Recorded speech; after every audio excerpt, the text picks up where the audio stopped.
From Budweiser Gardens in London, Ontario, the pursuit has finally started.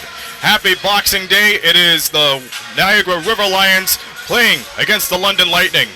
Good evening, ladies and gentlemen, sports fans all around. This is Aaron Sanders alongside JP, Justin Prince. And on behalf of all of us, we hope you are having a happy holidays and a great Boxing Day. But it isn't over yet. You take a look under your Christmas tree. We have an extra gift. More NBLC action, and it starts tonight. And JP, two great teams of the Central Division coming together once again for the second year in a row. Yes, this is a major rivalry. Last year, the River Lions were an expansion franchise. Now, of course, a year in, a lot of different players from London last season are now part of the River Lions roster, along with their players from the Central Division. But let me tell you, this is going to be an intense matchup between, yes, these teams have been, Niagara's been around for just a year, but this is going to be a fierce battle tonight, as this has already become a major rivalry between London and Niagara coming into tonight. With the fierce two teams these guys produce, you mentioned it right off the gun. We have a couple of new players. We'll start off with Niagara. Of course, two players, Chris Commons and Kirk William Jr. in particular, came from the Windsor Express. Kirk William Jr. delivers the points, while Chris Commons is mostly known as Mr. Dependable, promoting leadership to the floor. How much leadership you think he could put into the River Lions lineup? I think they can bring definite leadership to that floor. Of course, the Express have gone to multiple championships, and both of those players were big-time players, not just Commons, Kirk Williams Jr. as well. Both of them will be big leaders as well for Niagara. To see how they do tonight, we'll have to see, of course, to see how they blend together, but I can see them being two of the main leaders for this Niagara roster this season with the leadership they showed. New players to the team, but they have veteran experience. Let's talk about a couple of return players. First off, from the Niagara River Lions, Mr. MVP himself from last year, Logan Stutz, 6'9", hailing from Washburn College. Tough guy to box out against. He's back, as it was announced a few weeks ago, so a very big impact to the depth for this Niagara team. He was a major contributor last season for this River Lions squad, as he was a major rebounder, major scorer. In fact, one of the top scorers in NBL Canada last season. He's going to be one of those offensive stars and rebounding players for this team on an overloaded River Lions squad, of course. But he's one of those veteran players. You have also Sammy Saglinski coming back for the River Lions as well. Another major leader for this Niagara squad last season in their inaugural season. We'll have to see how they do tonight, of course. Absolutely. Let's turn things over now to the home team, the Forest City Warriors, known as the London Lightning. And you know there's been a lot of talk about the London Lightning, especially during this offseason. Big acquisitions, big key to the backcourt. I'll let you explain that. Well, there's been a lot of additions. Junior Cadogan. You have as well Royce White. You have Joel Friesian coming from the Halifax Hurricanes. You have a lot of veterans for NBL Canada, as well as veterans from the NBA, as well as players who will make good impacts. Like Junior Cadogan, for example, played in the Pan Am Games back in 2015 in Toronto. You have Royce White, who of course was a first-round draft pick by the Houston Rockets in the NBA, who has been on different teams and is now making his first professional appearance tonight in a regular season game since playing in the NBA. There was a lot of different players, especially with this backcourt, of course, and you guys saw, if you tuned into the preseason game, they meshed very well in their preseason matchup against the Kitchener-Waterloo Titans last week. And they put on an amazing display. What a great exhibition. 123-112. They won over the Titans in overtime. But Royce White is the most talked about acquisition for London. We got an unselfish big man hailing from Iowa State. I mean, once you get into the mid-range, he explodes. And I mentioned that so many times because it's most important, because most of these big guys don't even like to explode in the mid-range. They like to do their business inside the paint. But he not only has his neighborhood, but he has outside too, which is why I think London has really struck it rich with this acquisition. He definitely is a major contributor, potential contributor, for this London Lightning squad.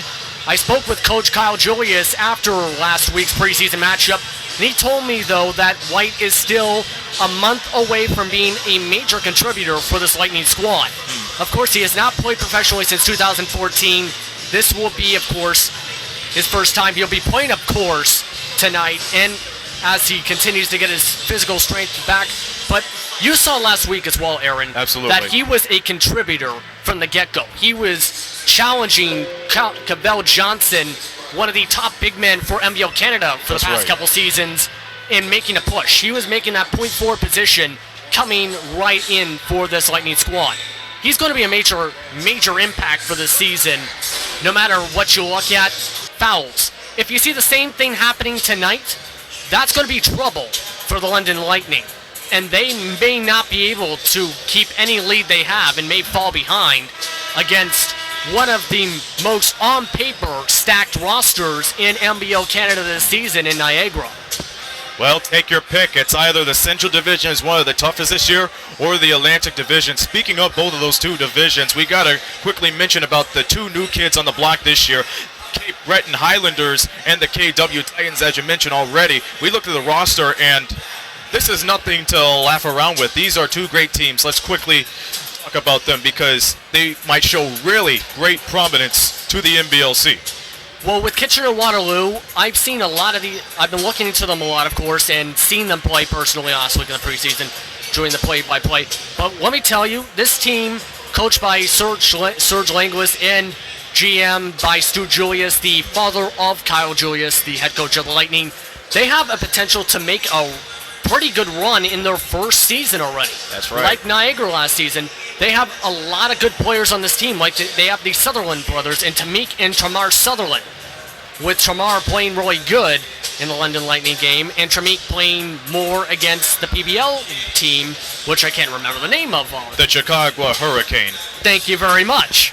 But as well, they have different veterans. They have as well Adam Blazik from Niagara's roster to have that veteran presence.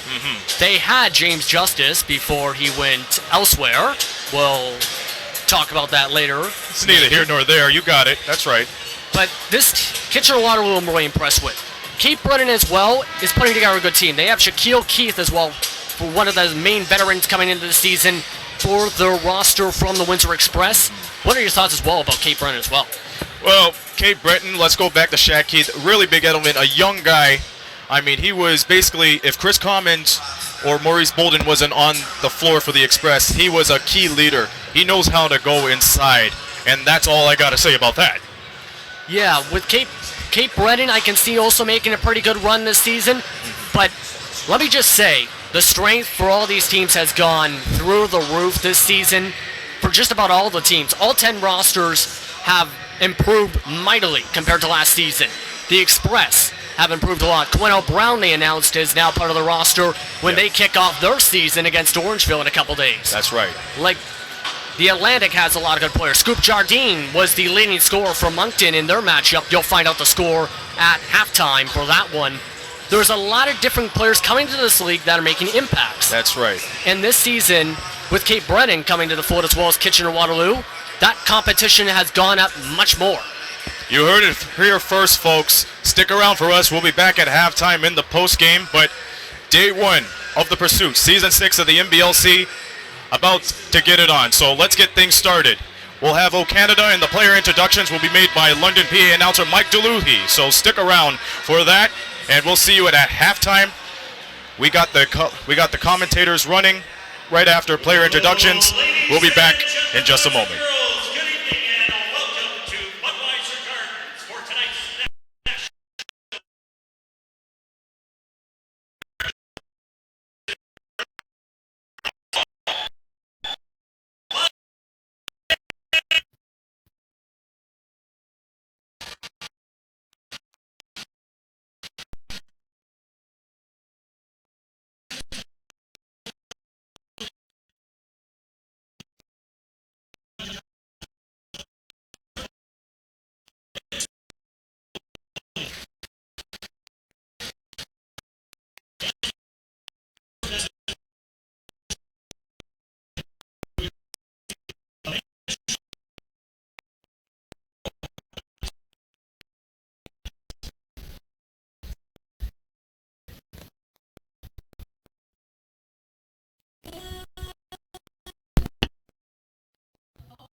Welcome, fans, to the Budweiser Gardens here in London, Ontario for the home opener for the London Lightning.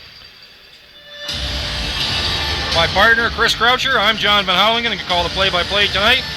Chris, what do you think so far? Well, it's obviously a start to another big season here in the NBLC. We've got London versus Niagara. Now, Niagara, last year as an expansion team, they opened some eyes with their strong play. One of the better seasons by an expansion team that we've seen, but unfortunately, the ending, not what they wanted as they fell to the Windsor Express in the first round of the playoffs. London, however, fared much better. Of course, this is a team that's won 2 NBLC titles, and they've always been a competitive team. Last year was no different. They took the Halifax Hurricanes to Game 7 of those NBL finals. Unfortunately, they fell, and Halifax brought the first title out east that there ever has been. This year, London comes in reinvigorated. They brought in some interesting pieces with some great pedigree behind them, and I think London, again, looking strong this season. Yes, and as usual in the NBL, lots of change. Turnover in player personnel, we know, some coaching changes. We're going to go through that through a telecast. 2 new expansion teams this year again as well. So we got lots to talk about tonight. So Niagara, being an expansion team last year, I think they did pretty good in one of their picks. Turns out to be the MVP of the league, Logan Stutz. What can you tell us about him? Well, you can't do much better for your first player than Logan Stutz. I mean, this guy was a beast last year, averaging 20 and 10 for most of the year. He's a big guy, but he's able to play that 4 spot. He's got some finesse, but he's got the height to get those tough baskets. And one of the things you're going to notice is he's at his best along that baseline, just under the rim. They love to run plays that have him curl around a pick right in that area, and he's adept at getting the ball into the cylinder from that spot. Well, he won't be hard to miss on the floor wearing those signature glasses on there. I heard he had an eye injury earlier in the year. Kept it on until it was all healed up, but he was playing so well, he decided to keep it on for the whole season. And I mean, when you've won MVP, what reason do you have to change? Exactly. So forgive me if I call him Kareem Abdul-Jabbar once in a while, but I won't be doing that. So introductions going on for the London Lightning. Also lots of turnover. 2 remaining players from last year's run to the final game, Game 7 against Halifax. Of course, we know who those are, Garrett Williamson and Ryan Anderson, 2 key players tonight. But of course, the one big pickup for sure we want to talk about tonight is Royce White. What can you say about him? Well, of course, his pedigree is one of the best that the NBL Canada has ever seen. This is a guy who only 4 years ago was the 16th overall pick in the NBA draft. He hasn't played basketball for a bit, and I think even though he's had a bit of time to get in shape, it's still going to be a feeling out process as he gets up to game speed. His on-court awareness is peerless, and his ability to pass as a big man is something that's going to wow some fans, but we're also going to see a bit of rust. Don't expect him to come out here and put up 30 points. But what you will see is his ability to fill out the stat sheet in almost every category, as well as contribute both at the center position, and he's sometimes able to carry the ball up the floor. He's a very versatile weapon that gives London a dimension that not many teams in the NBL have. Yeah, he's listed at 6'8" out of Minneapolis, Iowa State, and we got lots to talk about for him tonight as well. So, last team huddle on the court. Starting lineups have been introduced to the crowd. Just about ready for the first jump ball of the new season, 2016-2017. Both teams hoping to make improvements upon last year.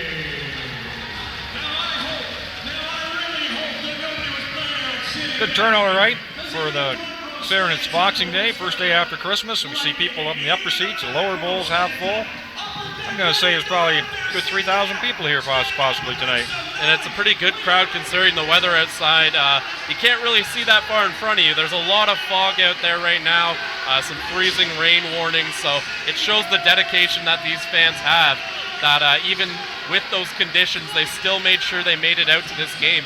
And again, the upper bowl is open. They only do that when they're expecting big crowds.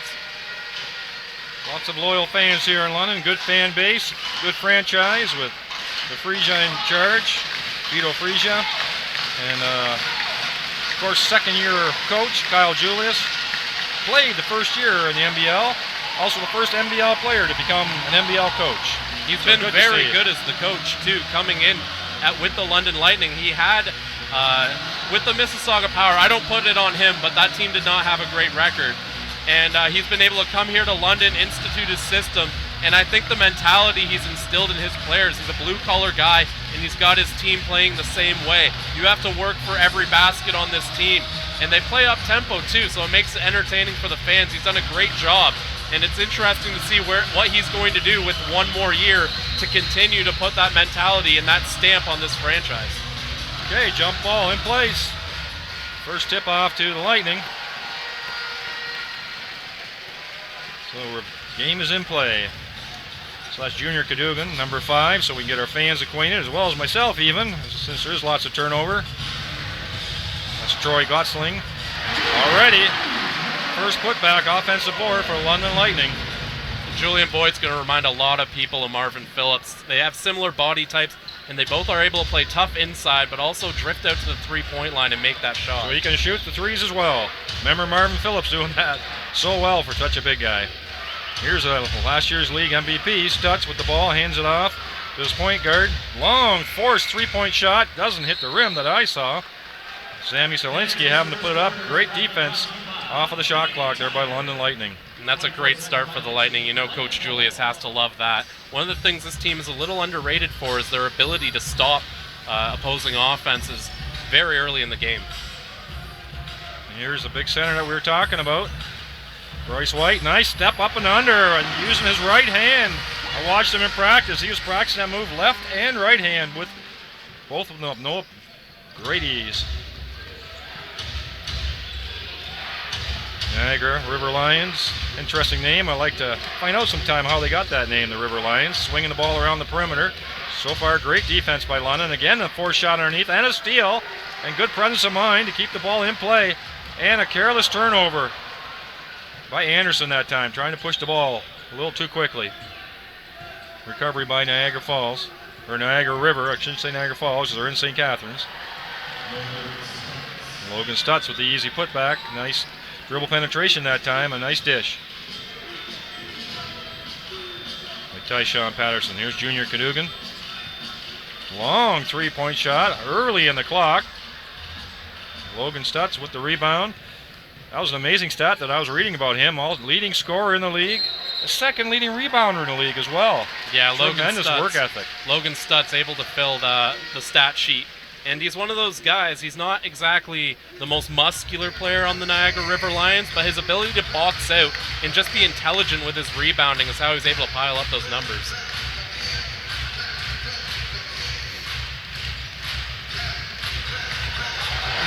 Nice dish. The first slam dunk of the year. I think we're going to see lots more this year. And you see that passing from Royce White to set that up, and Julian Boyd knows exactly what to do with it once it gets there. And again, London forces a sloppy offensive possession by the Niagara River Lions. It's a tough man-to-man defense going on so far with London. One of them that's going to be a trademark this year for them.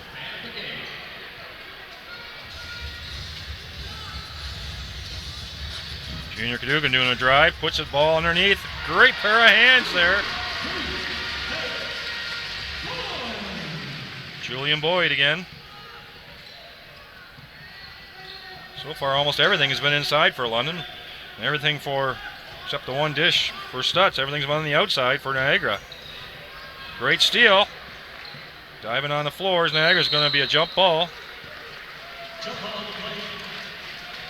Again, the hands all over the place on defense. Niagara having a tough time trying to break down the man-to-man defense so far.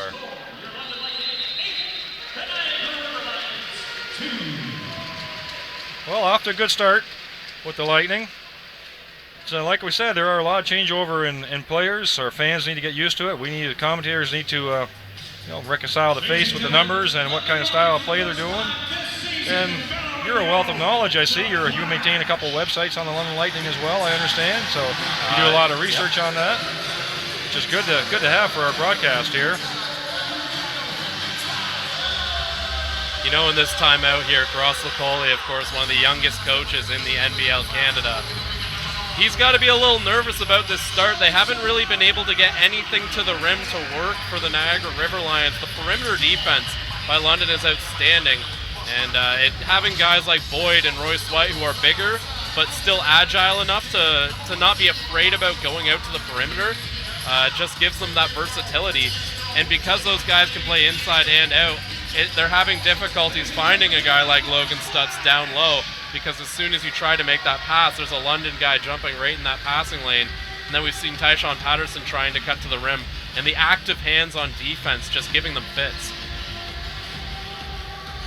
Well, even, at this level here, dribble penetration is paramount, right? If you want to have a good offense, you should be able to beat your man off the dribble, and vice versa. Good defense is predicated on good man-to-man defense. I sort of like Jack Armstrong's analogy that help is the worst word in basketball when you call for help. You should be able to play your man one-on-one.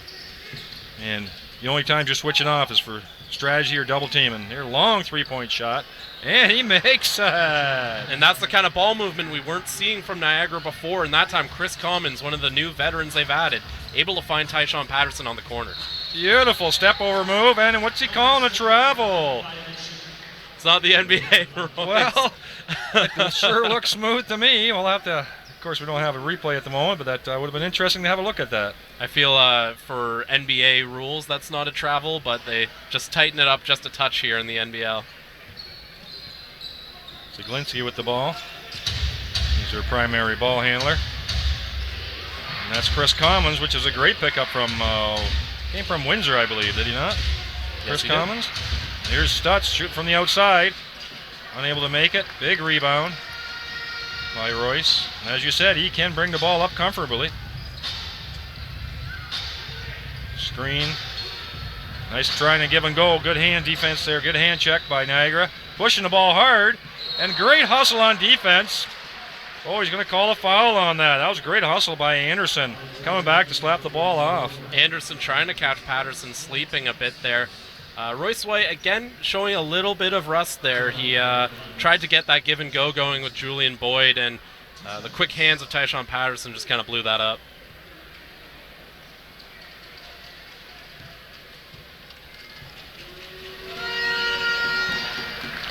First foul shot goes in for Patterson. 8-6 is the score for Lightning over Lions. 8 minutes in. 8 minutes left in the first quarter.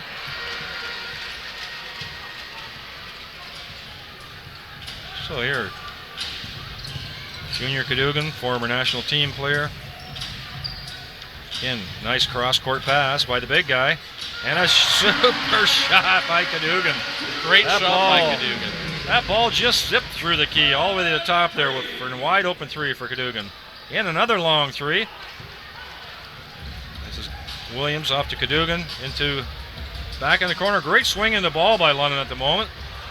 And an inside rebound, and that is a putback by Garrett Williams. Garrett Williamson, who's been, he's of course been a member of the London Lightning for 2 of the past 3 years. He's able to provide a lot of different things for the Lightning. He's known for his defense, but as a former Canadian Player of the Year, he can score too. Well, what I like about his game is he'll do whatever the team wants, and we were talking before the show of some of our favorite players from London Lightning in the past, and of course Tim Ellis was mine, and it turns out it was yours as well. Oh! Super pass, super dunk for Williamson, rewarding him for hustling down the floor. That was a great pass by Anderson.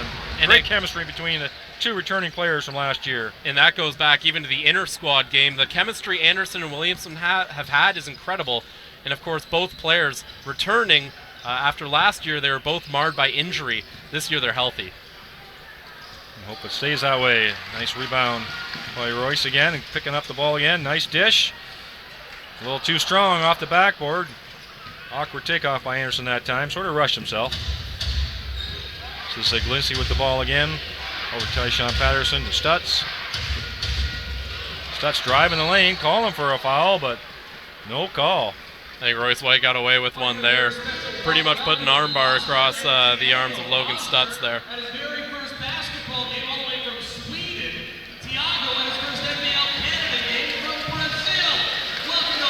So Anthony Criswell in the game, first substitution for London.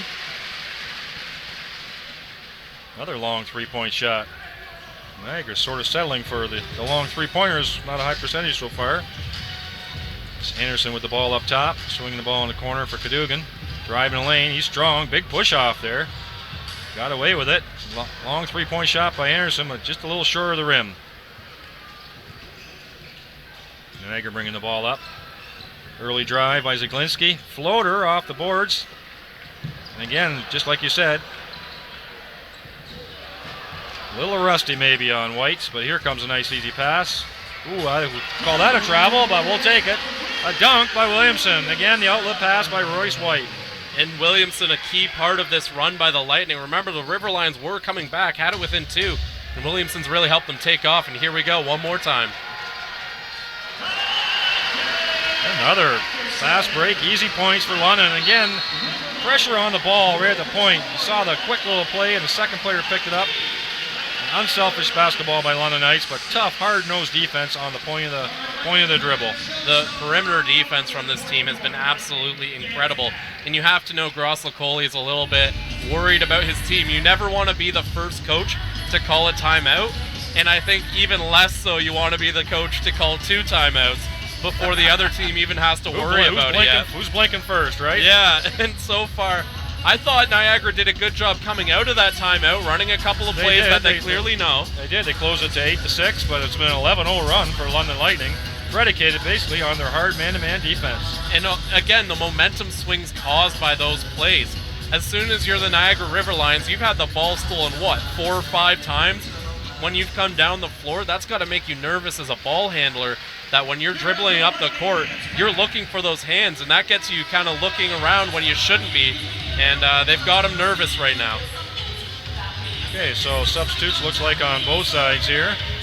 We got Anthony Criswell come on in, number 22, for those who are looking for him on the floor. Also number 14, Troy Gottsaglick. Have to always remember to say the other part of his name, right? Gottselig, like Selig, the baseball commissioner. A couple subs in for London as well. And for Niagara, let's have a look, see who's on the floor. Number 13, Mike Allison has come back on the floor for the first time. And again, look at that. It's pick off again by London Lightning. Great dribble penetration, another alley-oop. Can he finish it? No. And a fast break coming the other way. And Logan Stutz making it difficult on himself. Hustle rebound by Niagara. A little fall away there by Commons. Or Marty, I should say, sorry. And a foul called underneath. You know, Logan Stutz there has just not been getting the whistles. They finally call a whistle there. Unfortunately, I thought he played back to the advantage of the defender there. He had the height. I don't know why he sort of drifted and made it so difficult for himself. Could have gone straight up. No defender was going to get that one, I don't think. I'm a little surprised he didn't get the call there. I like that he was trying to initiate the contact, and he did a good job of doing that. But again, the ref's not helping him here. Shot again by Niagara. This time it's good. Tyshawn Patterson. He's been the one really bright spark here so far for the River Lions. Turnover in the lane. Tough pass to handle for a big guy into a crowd there.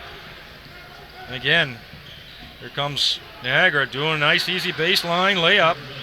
And that's Kirk Williams Jr., another pickup that the Niagara picked this year up from Windsor. 6th man of the year formerly. What a terrific man coming off the bench. He also has that winning experience as a member of the champion Windsor Express for 2 years. As we see, that one's not going to go for Anthony Criswell. Nice little hook shot, though. Good ball movement here by London. Again, that should be a foul, definitely. Nice hesitation, strong take. And that one's going to be Frederick Edmond there. He's been one of the standouts in training camp, and he really fought his way onto this roster. He's, of course, a rookie pro out of Western Kentucky, and I know the coaching staff is very high on him. He almost plays a little bit like Emmanuel Little in that we don't see a ton of jump shots from him, but he just charges to the rim and tries to get his buckets that way, and he's got that quick first step that lets him get ahead of the defender. So wholesale changes here for London as well. Friesen's on the floor currently. So right now we got Williams Jr. We also have Tyler Murray, Canadian, for Niagara on the floor as well with the ball currently. That's Allison with the ball. A little overzealous defense there by Criswell. Kind of interesting. We've actually got 5 Canadians on the floor right now. I was just starting to add them up teams. and going, well, there's 2, 3. That's the third one I mentioned. So we've got Allison, Murray, and Amarty for Niagara, and then Gottslig and Friesen for London all on the floor right now. That's a recipe for some injuries there. He throws it up from the floor. And almost a steal by Niagara there. It's going to be London ball. That was Tyshawn Patterson again. His hands everywhere. He's been the main spark plug so far for Niagara, keeping them in the games. 20-11, 9-point. It was an 11-0 run for London Lightning. And Niagara Falls seems to have steadied the ship after that second timeout. And it looks like London really making an effort to try to get inside that foul line. Beautiful jump shot. Criswell, that's to me a money shot anytime you get it on the baseline or on the foul line extended. That should be a money shot for most players. Nice give and go. Good help defense. Forces it in, muscles it in. Great play there by Patterson, finding Williams Jr., cutting to the basket. Williams Jr., a physical guy, knows what to do with it. That was a long shot attempt early in the shot clock by Canty. Also his first time on the floor as well. Nobody hesitant to shoot, it looks like. Ball rotates back out, and everybody's trying a three tonight. Troy Gosseleg, why not? And that's his game. He's that stretch four who can really space the floor, and that's going to allow guys like Edmond and Friesen to cut to the basket. Gosseleg stumbles on his feet. That was Williams again, showing his worth, coming off the bench already in his first game of the year. Like we said, former sixth man of the year in the NBL. Strong drive by Canty, a reverse layup. Looked like slow motion. Great play by Kareem Canty. He knows how to play basketball. He, of course, was in the SEC with Auburn, a top conference in college, and he's showing up here. Good save on the floor by London. By Edmonds there. Going to be London ball on the sideline. Well, sort of a hurry-up offense so far on both sides, seems like. Well, both these teams love to move the ball and love to get running. And it makes for a fun brand of basketball for both these teams to provide their fans. And now they get to see which guys they have that they can really, do that track meet with. Ball in the corner again to Gosseleg. Unable to make it that time. Great box out that time by Allison for Niagara. Coming straight to the hoop. Little dish off to the corner for Niagara for number 4. That's Murray. Unable to make it happen. Deflected off a Niagara ball. Going to be London on the end. Criswell inbounding to Canty. So London's made, let's see, 1, 2, 3, 4, 5, 6, 7, 8. They've played 10 players already. Coach Julius, again, he knows if he wants to play that fast style, he's going to have to constantly rotate players in. And I imagine Niagara's not too far behind with the number of substitutions. They both like to use their benches, and they both like to be at least 10 players deep for Coach Julius. I know if he can go 12, he'll go 12. Well, Canty driving the lane that time again, draws a foul. He's at the foul line. Yes, you're right. 9 subs already. 9 players in the game for Niagara already. This is all in the first quarter. I think rotations will get set as the year goes on as well. As the coaches feel out what combinations work the best and in what game situations as well. So, London up 29-15, a minute and a half to go in the first quarter. Again, dribble penetration going hard to the hoop. An easy putback for Murray. Everybody going after the driver. Nobody boxing out in London that time.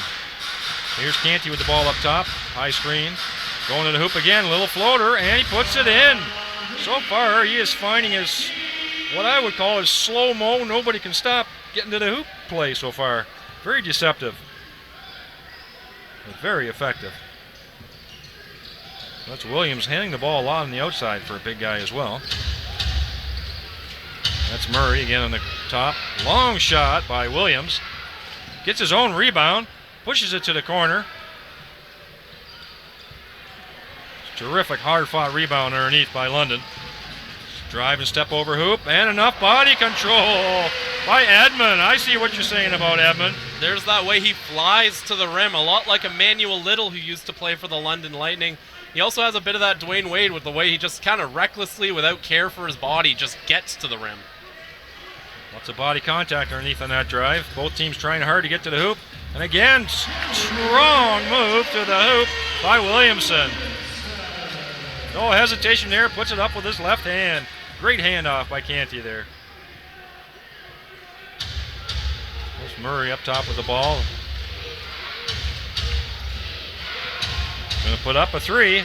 Looked a little awkward, off balance that time. Didn't believe he was quite that far open, I think.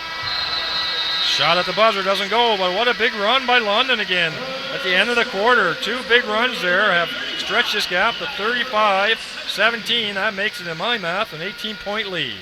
Well, I think London getting a bit of anger out of their system in this game. Of course, they had that rough loss to Windsor in their last preseason game.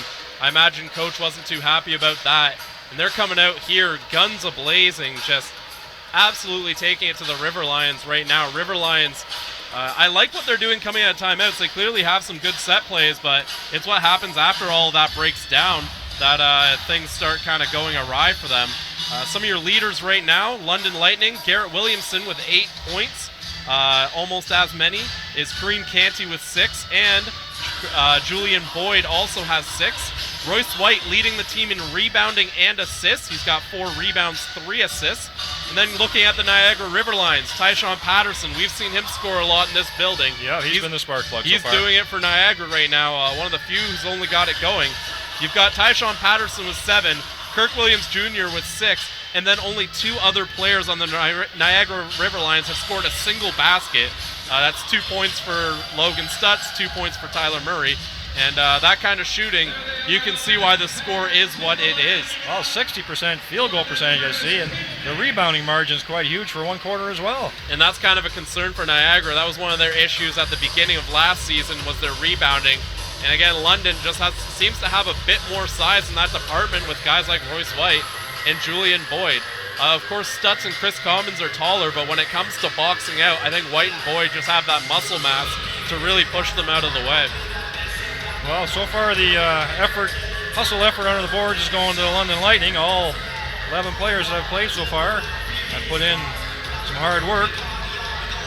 Some turnovers also a problem for Niagara, especially off the ball, off the point, creating points off a turnover for London Lightning as well. You also got to look at the passing game, as London with 9 assists compared to only 4 for Niagara. London moving the ball very well.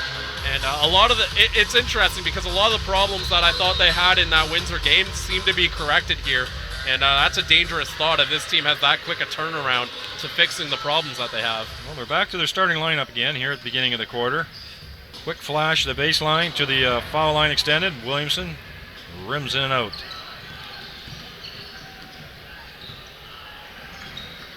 So Marty with the ball up top. Zaglinski up top. So far the ball staying on the perimeter. This is what we saw from this group in the first 4 or 5 minutes of the first quarter. They kept them at bay and outside. Tough penetration. Tough rebound there. Hard working by Boyd that time. Or Anderson, sorry. Good hustle by London Lightning. And that is Boyd. Seemed like you'd wanted to join a new team there. Hopped on the bench. Put me in, coach. Well, it's interesting you say of the carryover from last season because, there are only 2 returning players from the London Lightning, but I think that hunger from Williamson and Anderson, and particularly from the coach, looks like it's really translated into the new players that have joined the London Lightning. Ooh, nice pull-up shot by Amarty.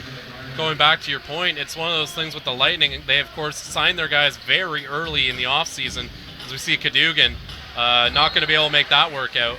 But you see with the London Lightning, these guys have been together for almost 3 months before they actually start the season. So they're really all on the same page. And then you get your preseason games. That's where you work at your rotations. And a lot of the issues they have seem to have been worked out, and they get to come in and have a strong start to the year. Okay, so like I said, the starting lineup back in for London Lightning, or what this first game starting lineup is. We don't know what it will be like throughout the year. So they're back on the floor right now. Nice backdoor cut and tough reverse layup by Zaglinski. That was a great help defense that time. He had nowhere to go. High ball put up high. Nice left hand. That ball can be touched on the rim, folks, in case you're wondering. These are the rules here, the FIBA rules. Once the ball hits the rim, it's open game, fair game. So put back by London that time. I think that ball is in anyway. Another long shot. Tip up by Allison, unable to keep it in play. One guy who's been kind of quiet, we saw him get his first buckets of the game on his first shot of the game. or pardon me, not his first shot, but the first points of the game is Sammy Zaglinski. He's really one of the star players for this team. He was amazing last year, making the end-of-year awards watch, of course, and he hasn't really been doing a ton in this game. We haven't seen him too much.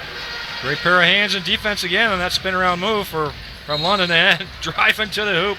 They are going relentlessly to the hoop. That's Cadogan that time. We saw Canty, the person that came in to sub for him, doing the same thing. So obviously green light from the coach.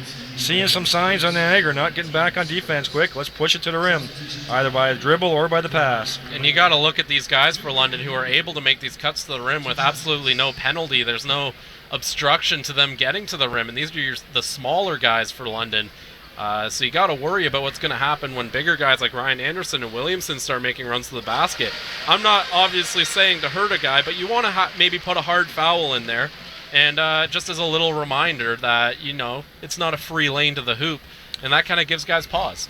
Well, if Niagara needs to stop turning the ball over at the three-point line because they don't have a chance to get back on defense because London's turnover, we're running. Ball swinging out to the side. This is, we talked about Stutz. He's sort of pegged underneath. Almost called for 3 seconds under there. He's out in the baseline now. Like I said, he's the one with the glasses. Not hard to miss. Turnaround jumper, but again, a contested shot by the London Lightning. And again, underneath the hoop. Lots of hands under there, and I think a foul call finally at the end. Not sure what the buzzer was for. I believe that was a 24-second violation. That's what I thought it was, but they're going to get comments too. We see the one referee calling a foul, and he's going to the line. But did that happen before or after the 24-second shot clock? That's what we thought. Looks like the foul happened before, and Chris Commons is going to go to the line. He's, of course, very clutch. He's the all-time leading scorer for postseason points in NBL Canada history. And I mean, when you have as many playoff games under your belt as he has with those years in Windsor, you can see why he put up those numbers. He's been in the league 4 years. Last season, his best statistically. A lot of people see the age and start to think, he might start going downhill, but he's hitting his prime right now. He's been great for the Windsor Express, and now he's bringing his talents to Niagara. So a turnover by London, and so Niagara doing same thing back right away, turning and running right to the hoop as fast as they can. London's held on to the ball fairly well this game. Very few points by turnovers for Niagara so far in this game. Good play. Stutz coming around. Turn around again, easy. 2-point slam for Niagara. Raises some yelling from the bench there. Nothing from the crowd though, and a quick timeout by the coach, Kyle Julius from London. Yeah, Kyle Julius can't be happy with what he's seeing. Niagara getting way too easy opportunities in transition there. And of course that steal by Stutz means just a little bit of sleepiness on the London end, so he's going to call this timeout here and try to get things under control. Remind them that just because the score is high doesn't change how much time there is in this game. They still have an entire, basically 2 quarters and a half to get through this. So, I mean, if you're the London Lightning, you can't let Niagara get back into this. They've got these veteran guys like Chris Commons, Logan Stutz, Kirk Williams, who know that they can get back into this game no problem. So that's what we saw coming out of the last time out, is guys like Chris Commons stepping up, those veteran players who set the example and get the momentum back in their favor. That's exactly what you want to see out of those guys, and now the rest of Niagara's got to pick it up too. Their vets are trying to drag them. The rest of the guys just got to keep up. Well, it's down to a 13-point lead. 2 quick turnovers by London, 2 quick baskets by Niagara Falls. So turnovers are always so huge in a game anyway. They create so many easy opportunities for the opposing team. And you got to start back at square one again, back at your own end line. So far Niagara Falls has been guilty of more turnovers, but now taking advantage of a little bit of London carelessness there at the last 2 possessions. Well, 39-26. London Lightning ahead in the second quarter. 8:59 to go. London's ball down on the south end, or our left. If you were watching the webcast today. Looks like some pressure here from Niagara. They're going to go full court press. We'll put the ball on a trusty veteran, Williamson. He brings it over. mind you, would eat some of the shot clock, right? That's part of that whole process. Quick shot from the outside. Nobody underneath for London. That was shot by Anderson. He can shoot those, mind you. Nobody running back to pick up the man on the three-point line.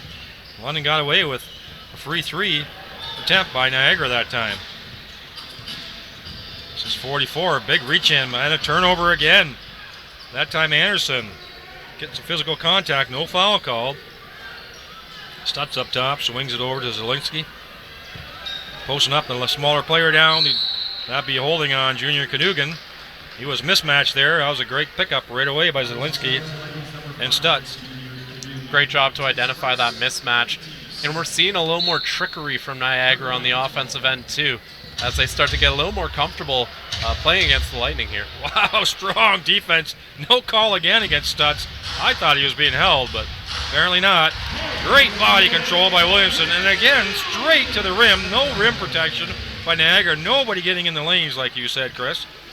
Well, that's the thing when you have guys like Stutz and Commons. Commons is a pretty good defender at the 4 spot, and Stutz plays that 4 spot, unfortunately. So you've got Commons kind of playing a little bit out of position on the defensive end. And Stutz, he's a good player, but he's not exactly the greatest defender in the post there. So now they don't have anyone really providing that rim protector role. And I imagine that's something they're going to want to change with some sort of substitution at some point in this game. Nice little give and go pass by White to Williamson, but he got blocked and then he caught the ball out of bounds. Niagara's ball on the end. This is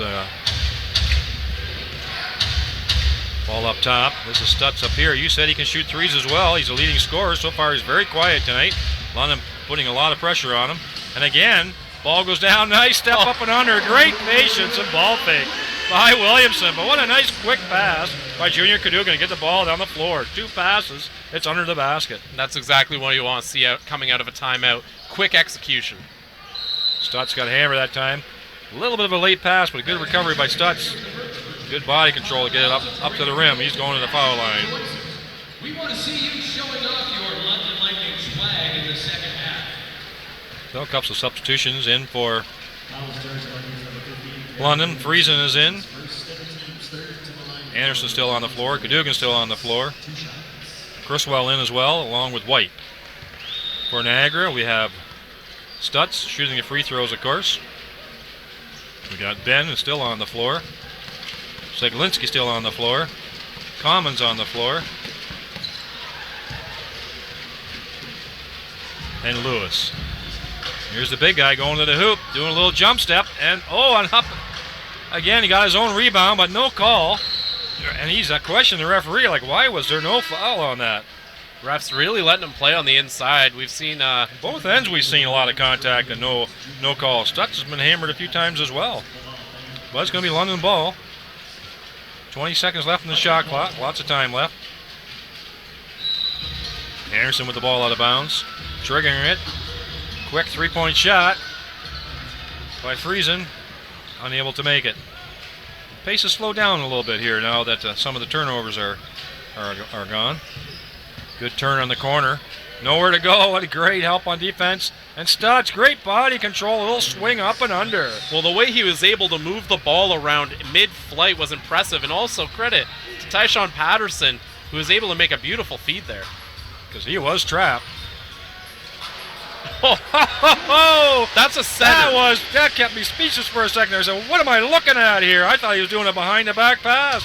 Beautiful behind-the-back, back to the forehand. And he puts it up. Well, foul there on a little Royce bit White. of emotion there on Royce White. Reached in for the steal, got the ball, but called for the foul. That play right there on the offensive end by Royce White, though, is what makes him so special. Those are point guard skills from a man who's 6'8" and nearly 230 pounds. It's a guy like that who can play physical down in the post and then be able to do ball handling and passing like that is something we've never really seen. We've never seen that kind of a toolkit from any player in the NBLC. And, I mean, we've seen some plays where on the defensive end where the rust shows a bit, but when you see that on the offensive end, you can see why London took the chance to bring him here. Absolutely. And of course, he's looking forward to getting his basketball career back on track again here. A little up and over. And he finishes. Strong Williams Jr. again. He has been the other spark plug. Between him and Tyshawn Patterson, those two are really holding him in, and Stutz has contributed the last couple of possessions. He's starting to come to life as well, and he's still on the floor. And it makes sense that a lot of those veterans are the ones doing it. Of course, Tyshawn Patterson, we know how quickly he can heat up. Last year, I liked calling him the microwave because he's that guy. You put him in off the bench when things aren't going your way, and he just heats up quick and gets you back in the game with his shooting. And we've seen him do that for Niagara here. You're dating yourself a little there with the microwave acronym moniker there. Anybody remembers the Detroit Pistons? Vinny, the Microwave Johnson. Ball up top for London. That's quite a compliment to call the microwave. Ball is short. Ball being driven hard to the hoop. Ooh, lost control himself, and he looks like he nearly injured himself there. London pushing the ball up. Unwise behind the back pass by Cadogan into traffic, causing unnecessary turnover. And nobody back, but for Niagara here as well. So right now I would say wouldn't call this great defensive basketball. So people turn the ball over unwisely and ball being zipped down the other end of the court. We'll chalk it up to early first season game here. Bad habits. Stuff's up top to Zielinski. Zielinski driving the lane. A great body control. And a tip in by Stutz with his right hand. You're right, he is tall and lanky. Nice pair of hands to tip that one in. All right, Cadogan with the ball up top. Turned it over last time he had it there. Quick three-point shot. Again, nobody really underneath the net for London. That was by Anderson. Well, coach talking to Anderson as he comes back down the court. You know he doesn't like a shot like that early in the shot clock. Well, good boards there by London Lightning, keeping the River Lions to one shot. Down to 4:20 here in second quarter. Quick shot again in the corner by Friesen. Looks like he's comfortable there on the side. London, quick shot. He had a green light for that one. London, of course, went with the if you can't beat him, sign him mentality by getting Joel Friesen, the guy who burned them as a member of the Halifax Hurricanes last season. I was doing homework there. They got two players from the Hurricanes they picked up this year, right? Yep. Of course, Tony Criswell being the other one. That's right. That's the other one. Friesen in the finals specifically, though, had a great series. He shut down a lot of the London wings. He's known for his defense, but as we saw there, he's able to knock down threes as well with a great shot. Yeah, we got Gosling in with Canty back in, who also drove to the lane, no problem. Wide open. Nobody hustling out to three-point line by Criswell. Unable to convert that time. But again, I would say we're seeing it really on both ends. We saw a strong start by London in the first quarter, but this second quarter defensively has not been strong for either team. That's Allison with the ball up top, trying to feed it in to Marty. Zielinski with the ball up top, working hard. You're right here about Friesen. He's closing down the dribbler here, got nowhere to go. Tough shot. This is going to be a tough shot again. A turnover, and the ball falls to him, and it comes to him. Unable to convert the easy mark there. And should be a hard foul. Ooh, Zielinski looks hurt. Zielinski, he went hard into the end board there. Holding his left wrist or right wrist is what he's looking like. Him and Friesen made contact there, and both kind of landed out of control. Zielinski got the worst of it, though. It looked like he flipped over Friesen. And you got to worry about how he landed on that wrist. Again, as the point guard, he's the primary ball handler, and he's definitely in pain on the bench there. Trainer looking after him now. Immediate substitution going on. And Murray comes in for him. So Friesen at the line. For London shooting 2. Still holding around 15, now 16 points. So the Lions had cut it down to 13 points at one time. Unable to get it under single digits here. Unable to make the second one.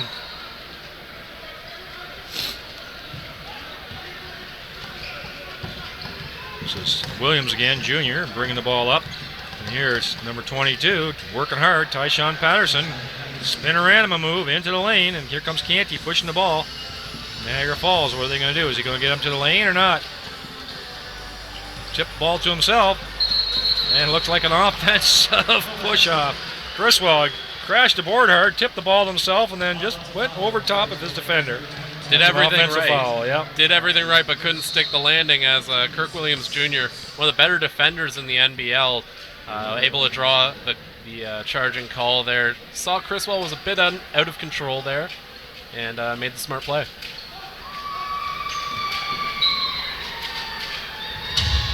Right, so it's Williams and Murray on for Niagara, along with Tyshawn Patterson. Marty's on as well as Allison. This is Williams. Marty gets his feet set for a three-pointer. Unable to make it that time. Quick outlet pass again. 1-2, and up it goes. That ball only hit the floor once off the rebound. That was it. Great movement from the London Lightning, and Joel Friesen able to put it away. London still rolling. The person guarding the shooter is leaking out right on the shot, trusting that his teammates will get the rebound. And again, the ball that time by Gosselin. Here comes London pushing the ball again, and nice up and under, unable to convert. Friesen thought he got hit there, and here it is, a run and gun show again. That was a great ball fake, and Criswell lands right on top of him for his second foul in the last minute. They're both players are sort of grinning there. That was a great ball fake. Criswell, very much an adrenaline type of player, and we see he lets that energy result in 2 fouls. But then, as we also saw when he went for that rebound, oftentimes it can be beneficial. Of course, this is a super athlete. He actually was a member of the Saskatchewan Roughriders of the CFL. Oh, is that right? I did not know that. End. Yeah, wow. So he's a multi-sport athlete and capable of jumping out of the gym, but he's got to sort of rein in that energy once in a while. Not afraid of the contact then. Okay, Niagara at the line. Currently down by 16 with an opportunity to cut it down a couple points here at the foul line.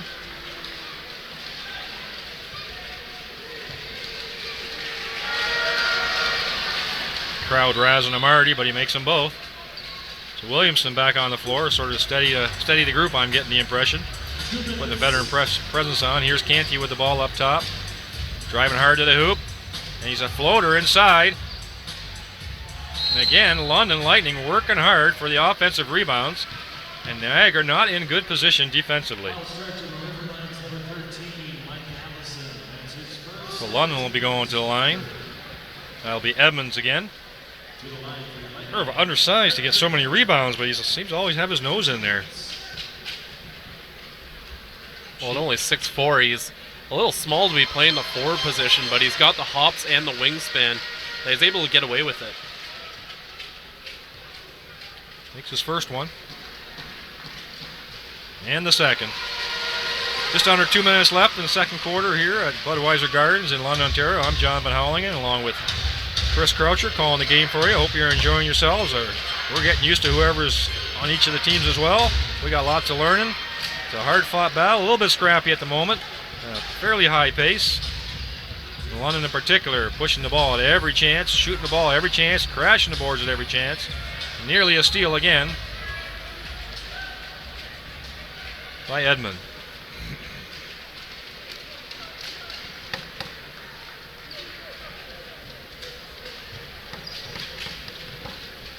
Well, we had a few highlight plays here so far in the first half. I wasn't sure what to expect the first game of the season with so much turnover of players, and of course the first game of the year starting here on Boxing Day. Great spin around move, but even a better defense. And the ball's like a ping pong ball all over the place. But London ends up with it. Ooh. And a great block by Marty on Williamson. Here comes Niagara the other way. Step over, left-handed, and Niagara ends up with the 2 points. Coach Julius very unhappy. Thought there might have been a call.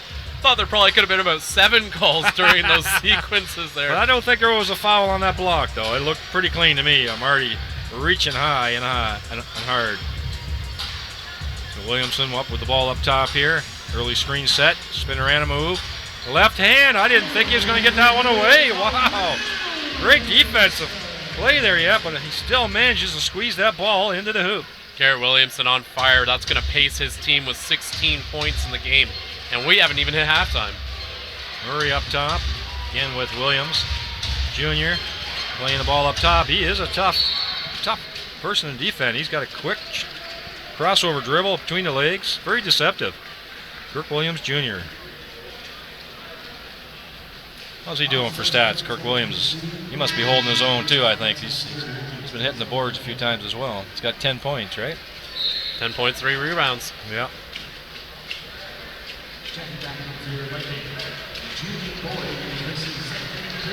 Well, liberal substitutions this game by both teams.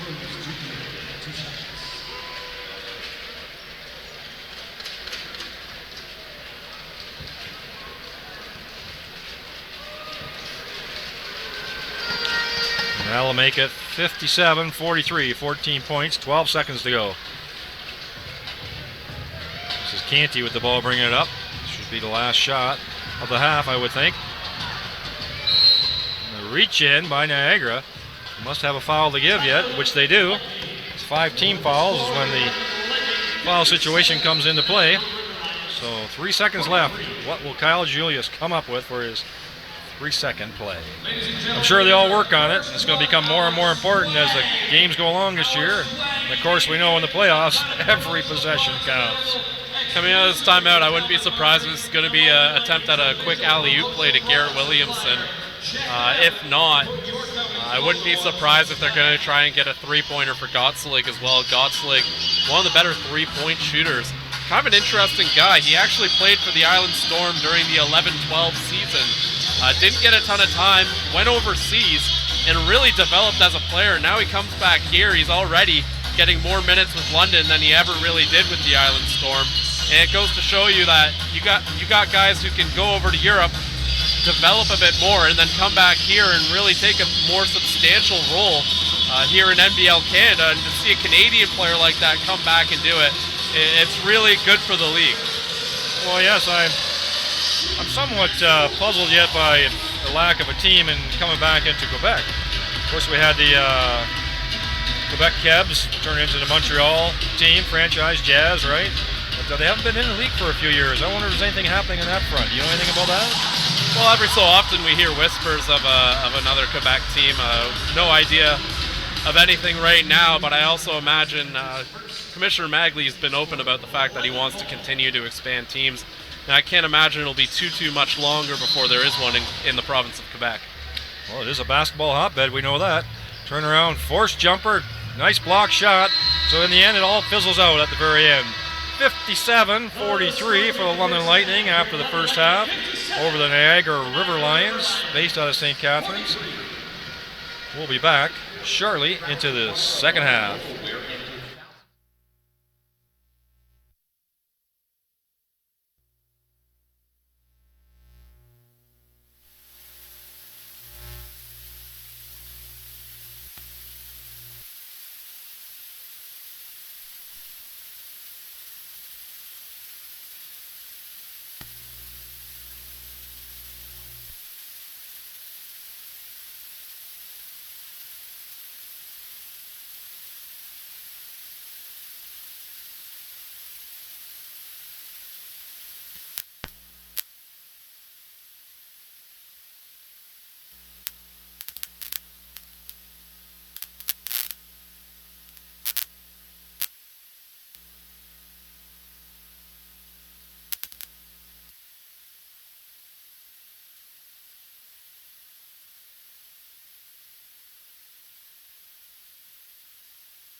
Testing, 1, 2.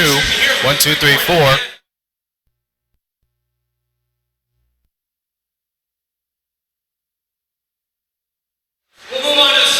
All right, right, gentlemen, thank you. 57-43 at halftime. The Lightning giving the Niagara River Lions such the business. Here we are again with the Knox from halftime. I'm Aaron Sanders with Justin Prince.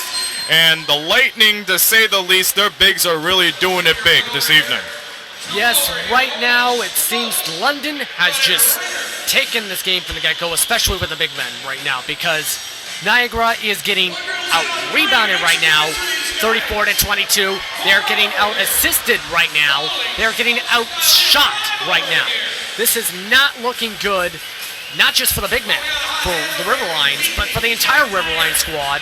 And London's big men is a big part of it so far, it seems. Well, you know, Niagara River Lions is known as being very consistent offensively and defensively, clicking on all cylinders. And with a tough veteran team as they have right now, it's quite surprising how at one point during the first quarter, they got out-assisted 9-0, and it's all because of poor shot choices and Lightning setting up easily for those entry passes. Yeah, that is a major trouble if you're Niagara. Honestly, when looking at this, it feels like this team is not communicating and not meshing well chemistry-wise. That is a major trouble when you're a basketball team. Like, a lot of these players are new to this organization, yes, but at the same time, they are not meshing on the offensive end. They're not getting assists. At this point, they have 10 assists to London's 14. But right now, they need to start getting things together. They're shooting 34% Niagara. That is not winning basketball out there. They need to get this improved somehow by the end of the half. You better believe it, and you're absolutely right. Poor reaction to the defense on Niagara's side. Offensively, they feel like they're pressured. Plenty of times they weren't able to go inside the hole. They made bad shot choices, not good decisions. They even shoot it off on contested threes at some time. But they changed it up just a bit during the second quarter. They went inside, but as the story tells itself right there, they still got a long way to go. They definitely do. Especially as a team, take examples from the NBA, for example. You have examples of the big three taking some time to mesh together. They might have made a few moves here and there, but in the end, they started to mesh together after the first 3, 4, 5, 6 weeks. Niagara, in my opinion, will be okay better on, but if they want to come back in this game, though, they need to figure something out quick. That's for sure. Absolutely. Too many big talent on that team to be wasted at the time. It's not being wasted, it's just not being put on in the right situations. Out of this game for a little bit, out of the town scores 2 games already in the books, 2 more games going on right now. Well, that's barring this one, am I right? St. John Riptide, they travel to Charlottetown to play the Island Storm, and the Island Storm really put on a great display, winning 103-95. Terry Thomas, big game for him, 22 points, 14 rebounds, double-double. On the other side, Gabe Friedman finished off with 25. Yes, both teams looked impressive in that game, but especially the Island Storm. St. John at first seemed to be playing well, but in the end, it's the Island Storm, especially with that veteran coaching squad with Joe Solano, the longest head coach in NBL Canada. Good playing roster. I was speaking actually with Chris Quelcher before the game as well, and to be honest, we weren't expecting Thomas to be the top scorer for the Island Storm, big time. As well, an Arab player who stood out for me was Jahil Carson, though, from Arizona State, the point guard, 16 points in his NBLC debut as well. At one time, an NBA draft prospect as well for him. He did a really great job. I mean, both teams, they are really the roots of the Atlantic Division. St. John, Riptide. I got to get used to saying that, Riptide, not the Mill Rats anymore. I don't know, but everyone's saying it's a new team, but they have great old NBL presence like Anthony Stover and Anthony Anderson. They might go as far as the division finals this year. They have a good squad, that's for sure. A lot of returning players. You have Stover coming back. You have Gabe Freeman coming back. You, of course, have Anderson. And then you have a bunch of new talent mixed in there as well that is helping them for this season. With this new ownership group in St. John, some stability in the ownership group. The former Mill Rats, now Riptide. I definitely agree with you. They can make a push for that division final this season in what looks to be a very competitive division and competitive league. With that switching over to the Island Storm, I mean, one key acquisition that I believe they picked up was return of their former player, Nico Corey, or Nico Story, as most of you know. I mean, a very avid shooter, and he can be consistent when he can, and when he turns on, it could be all over from there. Definitely, he is big for this Island Storm team. Big veteran, big scoring. I mean, like I don't have the exact total in front of me, of course, sadly. But with him, he is a big impact for this team. He has been a big impact for the past few seasons for the Island Storm. He could be one of the leading veterans and leading scorers by the time the season's over. But of course, it's opening night, Boxing Day, and I think there's a few more games, isn't there? Yeah, you better believe it. Halifax Hurricanes, they finally get that coveted jewel in their crown. Banner night, rings, banner galore, and they finished off in a great blaze of glory, 98-93 against the Moncton Miracles. Mike Poole finished it off with 21 points. For Moncton, it was Antonio Jardine with 19 points. Very, very tough teams, and they played with that tough overtone this afternoon. Yeah, Scoop Jardine from Syracuse University playing there for the first time in NBL Canada, of course. Of course, he was looking like a leader for this Moncton squad. He wanted to play for Moncton, in fact, after playing in the NBA D-League, taking some time off due to family tragedy and so forth.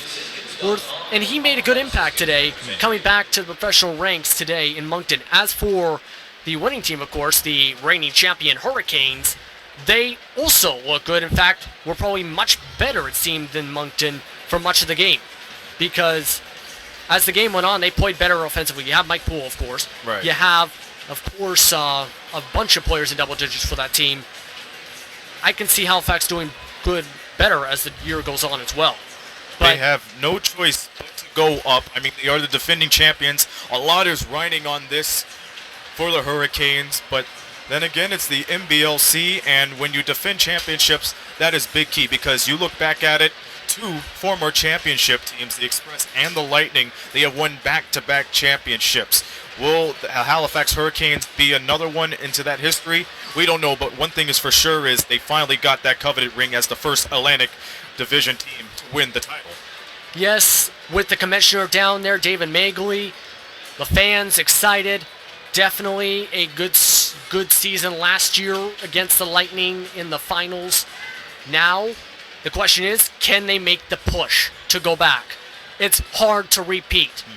Take the NBA, for example. You have the Golden State Warriors. They won 72 games, or 70 games, or 73 and 73, pardon me. Thank Yeah. you.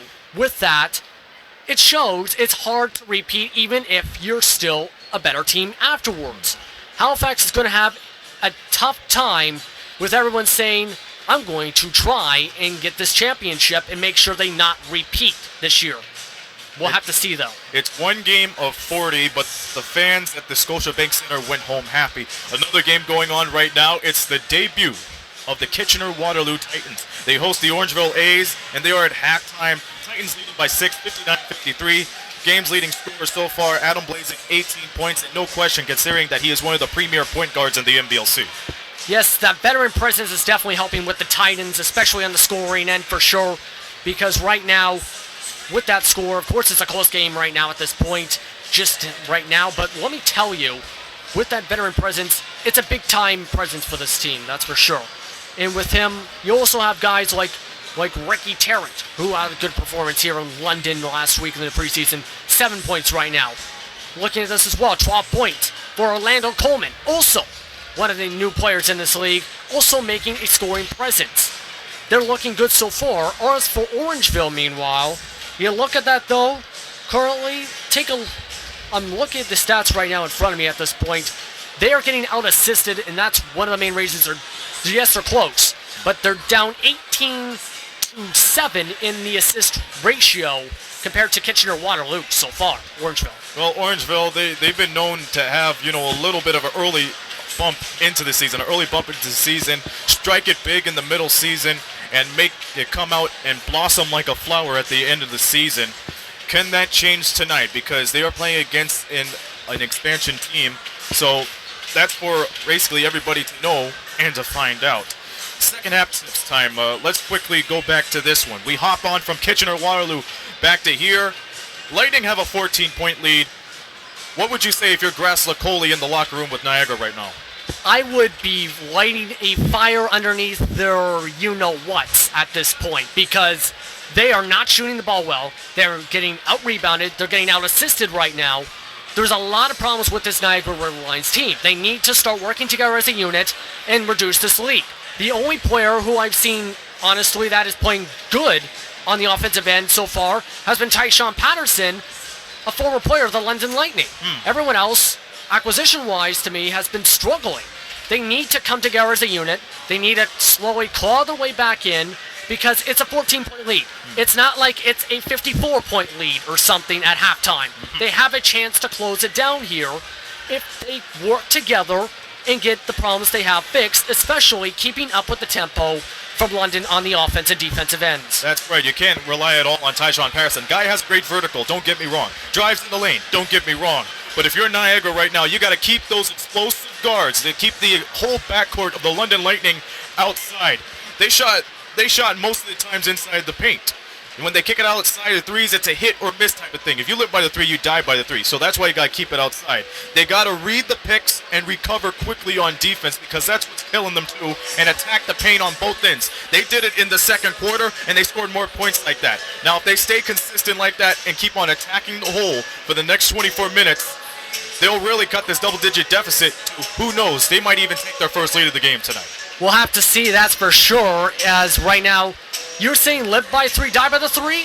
Both of these teams are like that, actually. 3 for 15 for London, 2 of 15 for Niagara. So, if that's a third key point for both of these teams, either stop shooting the three or start making more high-quality shots from behind the arc, if you want to make them. Fair game, folks. Take your pick. It's either Niagara lives by the three or London lives by the three. Either way, somebody's got to keep those guys out. London. With London, they have to keep what they're doing. They are looking good on the offensive and defensive end. They are good right now with the tempo. They are pushing that tempo, in fact, getting between defenders. They have communication, though, with their roster right now, with the pick and roll, with the interior offense, which is getting them a lot of points, in fact, a total of 40 points in paint out of a total of 57, pardon me. That's right. That is a major part. If they can keep doing that and not chuck up 15 threes like in the first half and make just 2 or 3 or whatever, Yeah. they're going to be good. London, they were this close from shooting 50% of the field. I could have sworn they shot more than that in the first quarter, but you know what? They let their bigs take over, and that's what they have to do in the second half. Let them take over inside, and let the little guys, let the backcourt take over like Junior Cadogan, especially on defense. If they could cover on that ball real quick, then that's where the give and goes and the fast breaks get to. And they got to cover the backcourt too, offensively and defensively. They put on that pressure, they'll be fine. If they run up straight to the wings and look for those good pick and rolls, they're going to be clear as crystal. I agree with you, that's for sure. Both teams have to do that, but London's been the ones who have been sustaining at that. Niagara needs to somehow take that and say, we need to start doing the same thing too. And on we go. Folks, this ain't over yet. 24 more minutes of NBL action right here from Bud Gardens. Second half will begin momentarily. John and Chris will have the call, and we'll see you folks at the Knoxstrom post-in. But for now, the London Lightning are taking on the River Lions, and they are beating them 57-43 at halftime. We'll return for more action right after we take time out from this. You're watching the London Lightning on Knoxstrom.tv.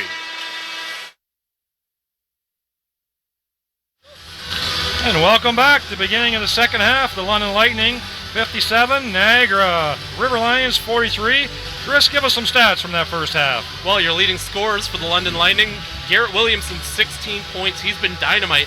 No other player on the London Lightning has double digits, but all 10 players who have touched the court have points in the game already. And then for the Niagara River Lions, you've got 12 points from Kirk Williams Jr., 11 from Tyshawn Patterson, and Logan Stutz turned it on. He had 7 points in that second quarter alone.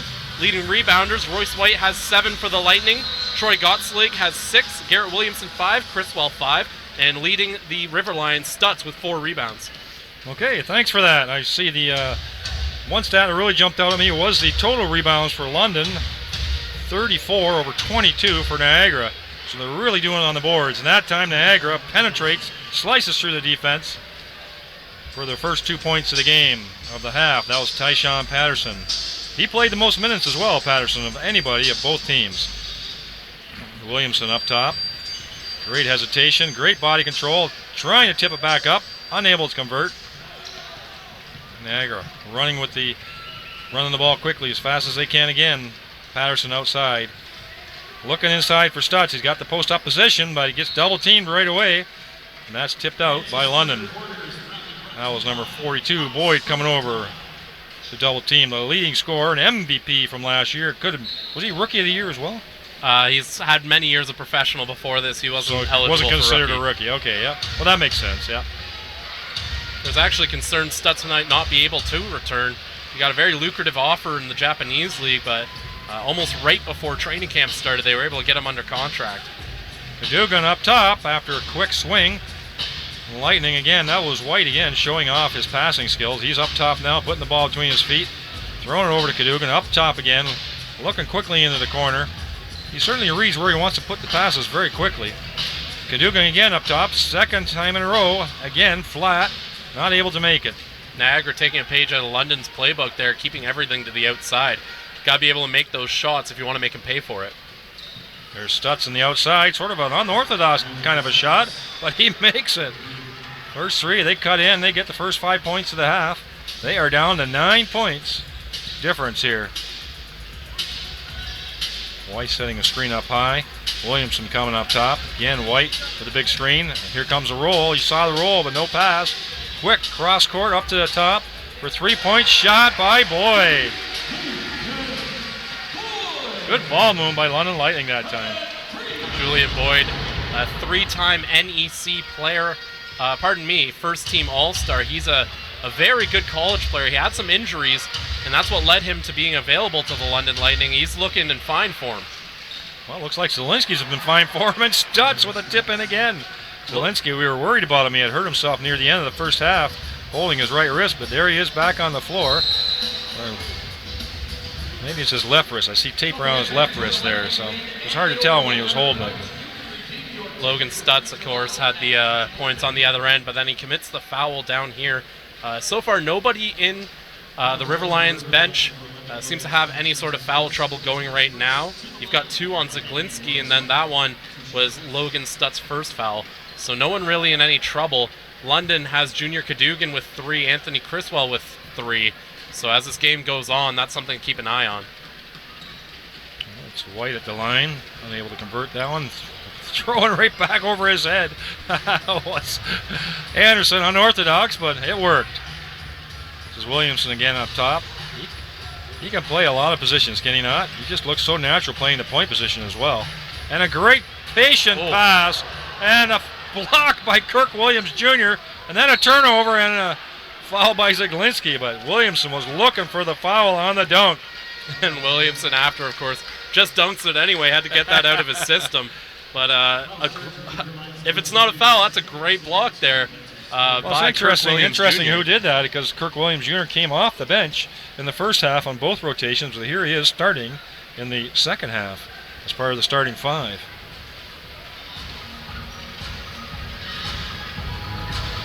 It's Cadogan again up top. Patterson guarding him. Cadogan taking him one-on-one, floats it up high, unable to convert though. That was White with that tip. Looked like another nice block by Williams, but a little body contact at the end. Definitely some body contact. You see that little Cadogan tip that White heavy. did to keep that ball alive? Yep. Williamson tapped it back to Cadogan just enough to keep the ball in play. Junior came down hard that time. I don't think he landed on his hip. That's what it looks like. He's not afraid of taking it to the hole.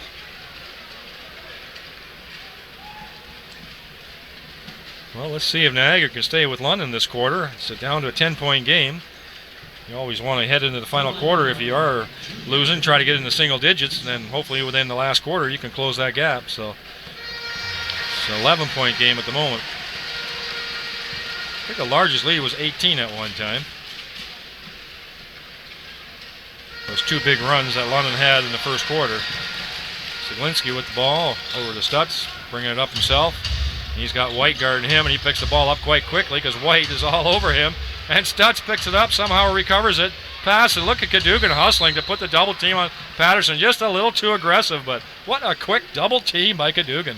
Yeah, Cadogan came over there, sensed the panic that was happening a bit. I thought it was a nice play by Stutz. He accidentally, and I say that with finger quotes, dropped the ball there to make it look like a steal. That way he could get over half court and not have the the 8-second violation, and then he was able to smoothly go and pick it back up himself.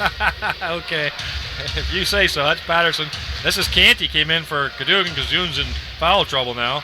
So there's Canty as a sub. Oh, and Patterson, he is feeling it. You can see it in his body language. He wants to put that ball in the net. You can see in his body language how hard he's playing. Williamson gets bumped, coming across the lane, and picks the ball up again as a primary ball handler up top. Behind the back dribble, trying to post up White. And then he does a jump shot. Big rebound. Oh, that was Boyd again. Unable to convert, but what a huge rebound on the offensive board. This is Ben bringing the ball up for Niagara. Trying to post up Williams underneath with Williamson. Ball jumps back outside. Stutz, he's going to take that one again. And he's got the touch. We can see why he's gotten the leading scorer last year. If he can put in threes like that. Royce White caught sleeping a bit on defense. Didn't respect that three-point shot of Stutz. Tit for tat. And White puts it in over top of us. Stutz also unaware of not playing him tight enough. So the two big guys showing their prowess from the three-point line. And they're playing each other strong and a little too much physical contact that time. Good hand slap by White to knock the ball loose, but just a little too physical. That's something he's going to have to learn too. Every league is different. Every set of referees, we know that as well. But every league has their own sort of level of contact that they allow. But we know that the NBL is a fairly physical league. We don't like to get too much into the refs here with NBL Canada, but definitely coming to this league, having played the NBA tends to be a little more lax. Defenders can't really get away with as much as they can in this league. It's Patterson again with a three. Big board by Anderson. I haven't heard too much from Anderson tonight yet. Puts the ball into White. White's got the post position. He's just bullying his way in there, and he misses it. He taps it up. He's going to pad his rebounds. Oh, brother. That's about 4 rebounds he's got, and that's a travel, I believe. Or a foul that caused a travel, yep. Well, that's one way to get some extra boards, but I'm sure he'd rather take the basket. Well, I love his second and third springs, right? He's not gathering himself to go back up. He's just jumping back up. So that is a turnover called. What was that for? Shot clock or a travel? Travel there. Okay, that's what I thought. I thought maybe a foul that caused a travel, but it hadn't. Well, we had one ref call foul, one ref called travel, and then after they met up, they decided on the travel. This is Williams again up top. He likes bringing the ball up for the group. This is big step. Oh, he just runs right around White. But that big first step of his is what did it. A little ball fake, and around he went. And I think Stutz knows he can get that move on White. He's done it a couple of times here. That's going to be something Niagara's going to want to look to keep doing. Step back jumper. Nice shot by Canty. Looking good. For the point guard coming off the bench in place of Cadogan. That'd be a great 1-2 punch if they can have that all year. Bring that kind of production. It's Williams again with the ball up top. Stutz doesn't shoot this time. Wasn't prepared. It wasn't in the play. This is Patterson. He was looking to shoot. Nice dribble just right at the ball player's feet. So hard to pick up. He didn't lead the player quite enough that time. Nice backdoor cut. Yeah, I don't think Bilal Ben was quite ready for that one either. Unfortunately, that's not going to work out. The River Lions have done a good job getting back into this game, though. Of course, they've been behind for most of the game, but they're finally starting to sustain some things on offense. And if they can get some defensive stops here, they'll be right back in this game in no time. Good, 9-point lead here. 6 minutes left in the third quarter. Wholesale substitutions again. Williamson on the floor with Gottsleggett. And Williams that's the second time we saw him get crunched at the foul line. He's trying to make a cut across the key. That time Amarty gets called for the foul, for block and foul. Canty with the ball out of bounds. Guarded by Patterson. Siglinski on Friesen. Who's guarding Williamson? That's Amarty on Friesen. He's holding him in the back. You can see it. Goes with his left hand. Oh, terrific putback. Unable to convert was Criswell. That was a nice set play by the London Lightning. And here's Williams again doing that terrific crossover, also unable to convert. And this one goes in for, that's number 24, Commons, and we haven't heard much of his name tonight either, but got lots of time left in the game, down to 7 points. This is becoming a ball game, folks. Definitely not helter-skelter run and gun like it was in the first half. Way more set plays here. This is Boyd unable to hang on to it. Or Criswell, sorry, unable to hang on to it. Evans throwing the ball to the side. This is, I don't know, a little bit of a push-off there, I thought. but Commons tips it in. This is down to a 5-point lead and a timeout by the London Lightning. And You're right, Niagara is finding their rhythm on their offense. And what did I say about just a couple of stops? They're getting some set plays, they're getting things to work on offense, and now that the defense is starting to click into gear, you see what happens. And now with only a 5-point difference, Coach Julia is forced to call a timeout here and just sort of rally the troops, get them back together, say, you still have the lead. Let's relax, guys. We can do this. And get probably some fresh bodies in there, because clearly the matchups aren't really working in the Lightning's favor right now. Well, Niagara in the first quarter couldn't take the pressure, man-to-man pressure that we saw. London, they were rolling 10, 11 players in that first quarter and created 2 big runs to create their original lead. And Niagara's basically been playing them stand even up till this last 5 minutes. Now they're putting a bit of a run in themselves because they're steady on defense and they're not turning the ball over. So we're down to a 5-point game in the third quarter. For a little while, it looked like it was going to be a bit of a runaway there. Good job by the River Lions, though. They never quit. And good coaching job here by Groslicola. You can tell that at halftime they really went over some things in the locker room and got everything tightened up here. Well, one key move was putting Williams in, right, as he was coming off as a super sub. They put him in as a starter, and he does a lot of ball handling, and he can score. Well, just in this quarter, it's a 19-10 lead in the third quarter by the River Lions, and a lot of it keyed in by, I don't want to say the awakening of Logan Stutz, but he's definitely had a better second and third quarter than we've seen. He's got 10 points in the quarter alone. All right, London possession. Wholesale changes, like I said, so just like the first half, looks like both coaches are playing all the way down to their last man on the bench. Scott's legging on the top of the ball with Canty pulling the ball back. Bit of a mismatch here. Can he take him off the dribble, or he's going to take a long 3 over top of a taller defender? Again, a hard rebound by Boyd, but unable to convert close to the net. Zeglinski steals the ball away from him. Here's Martin. Marty's shooting a long 3. I'm not sure if that's in his arsenal or not, but nobody was prepared for it, looked like, on Niagara. They were playing such a smooth couple passes for their offense, and that one took everybody by surprise. Canty with the ball up top again with London. Rotating Friesen out to the top. Early screen by Boyd. Gosling up top, looking for Canty coming around the top again. Just a bit of a weave back and forth on the top of the key. That's Boyd up top, giving it to Williams. Dishes it off. I think Friesen should have been caught, ready to catch and shoot that one. That was Boyd shooting a fadeaway 3 at the end of the shot clock. Good patience by Niagara on the defense. And a lot of the things that we attributed to London's hot start are now happening here for the River Lions. Williams out of control that time. Hard fall on the floor. In, looks like a personal foul at the half to stop the play by Niagara. I think Williams just a little bit shaken up, I think, on the floor there. He was definitely going to the hoop, out of control. And again, we're seeing a lot of rough stuff here. The refs really letting them play through some very physical play there. It looks like everybody's trying to draw fouls and are sort of a little bit out of control when they're doing it. And the refs are having a hard time figuring out, okay, like, whose fault is this? The offensive guy who's not quite in control himself, or the defensive player?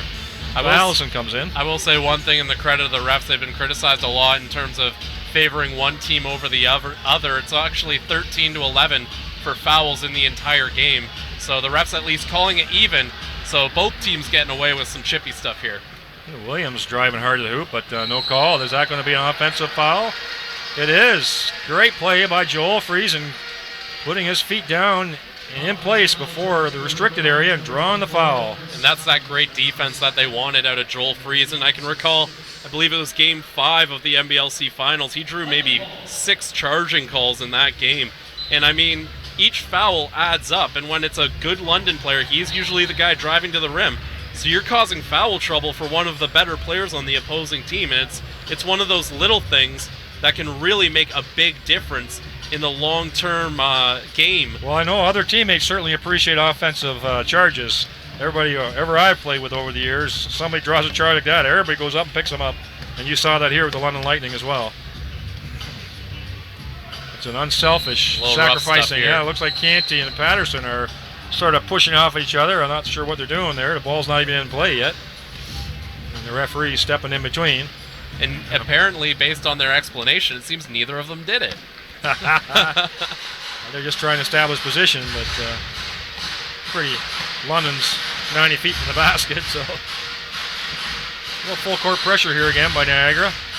Ball in, difficulty getting in last time, and they give it to Williams, Mr. Steady, and he brings the ball up and hands it off to the point guard, Canty. This Boyd again swinging up top, a little weave again with Friesen. Williams, he's wide open for a three, but he doesn't want to take it. A little early in the shot clock. Now Boyd will take it. He's got his feet set that time. Boom, shakalaka, there it goes. That time he has his feet set. No fade away at the end of the shot clock. Good patience by Williamson. Look at Friesen playing defense on Zeglinski. Just bother him like all over the whole court. And he tips the ball back over the half court. Means the shot clock stays in place. Down to 5 seconds on the shot clock. Good switch by Gottslig. Oh, and a cheap foul at the very end on a reach-in. I think one of the highest leaps we will see in this game was Coach Julius just now. Well, he looks like he can still play as well. So. Oh my, he was furious that the refs that was called a great that sequence by Friesen there. Tipping the ball back over on defense, just hounding the point guard. And Zeglinski goes off. He's exhausted from that defensive effort by Friesen. This brings in Murray for Niagara. Slow developing inbounds play here. It's a Marty up top. Common setting the screen up top. Marty getting some free reign with the dribble. Going to push it to the hoop. Oh, that was a travel as well. I don't know if you saw the quick 2-foot stutter there, but he converts on the fadeaway. Nice under the bounce pass by Canty. Rewarding Julius Boyd. They're hustling down the floor. Kareem Canty, a rookie, just playing like a vet at point guard right now. Well, that's a very positive sign for London if their point guard off the bench can play like that. Here's Wagner going to the hoop, dishes it back out. And a three-pointer to match by Lewis. Both teams are heating up. Still a 5-point game, folks. Well, 2.5 minutes to go in this quarter. This has been a great quarter for Niagara. And looks like London's sort of get their equilibrium a bit back. Ball needs to swing into the corner. Gottslig is wide open, unable to make it, but push off on the boards by Boyd, I believe. He pushed his man right underneath the hoop. He had the position there. He didn't need to put the elbow on the man's back. He had position anyway. Well, foul trouble mounting up a little bit here for London. Luckily, it's Boyd taking that one. That's going to be his first of the game. He's had 14 points in this game and a very efficient shooter. He's 2 for 3 from three-point land, 6 for 10 over the entire game. One of the hardest workers on the court as well, from what we can tell in this game. White's back in the game, Royce White. Jordan Allison way up top at the point. Looks like an illegal screen. Looks like stuck out his hip. Number 44, Anderson trying to impede traffic coming through. He's guarding his own man. He sticks his hip out for the guy coming across, and that's not allowed. So that's the 5th team foul, so they'll be shooting. Should be shooting. Isn't that 5th team foul and a half? Or in a quarter? You want to correct me on that, Chris? Take a look at see what the rules are. 6. Must be on the 6th then. Okay, I'm sorry. Yep.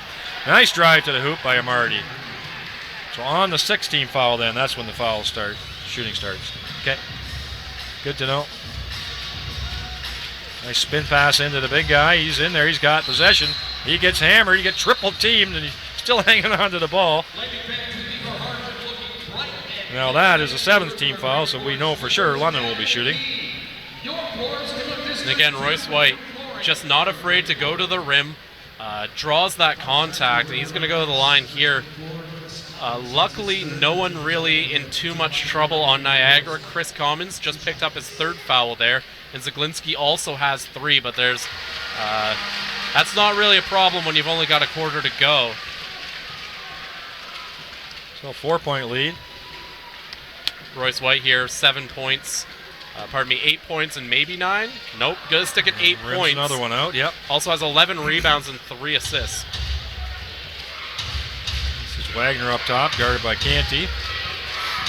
Ball swings over to Lewis. Like I said, Niagara using all their players as well. Really swinging hard in the corner, and that's a Marty again.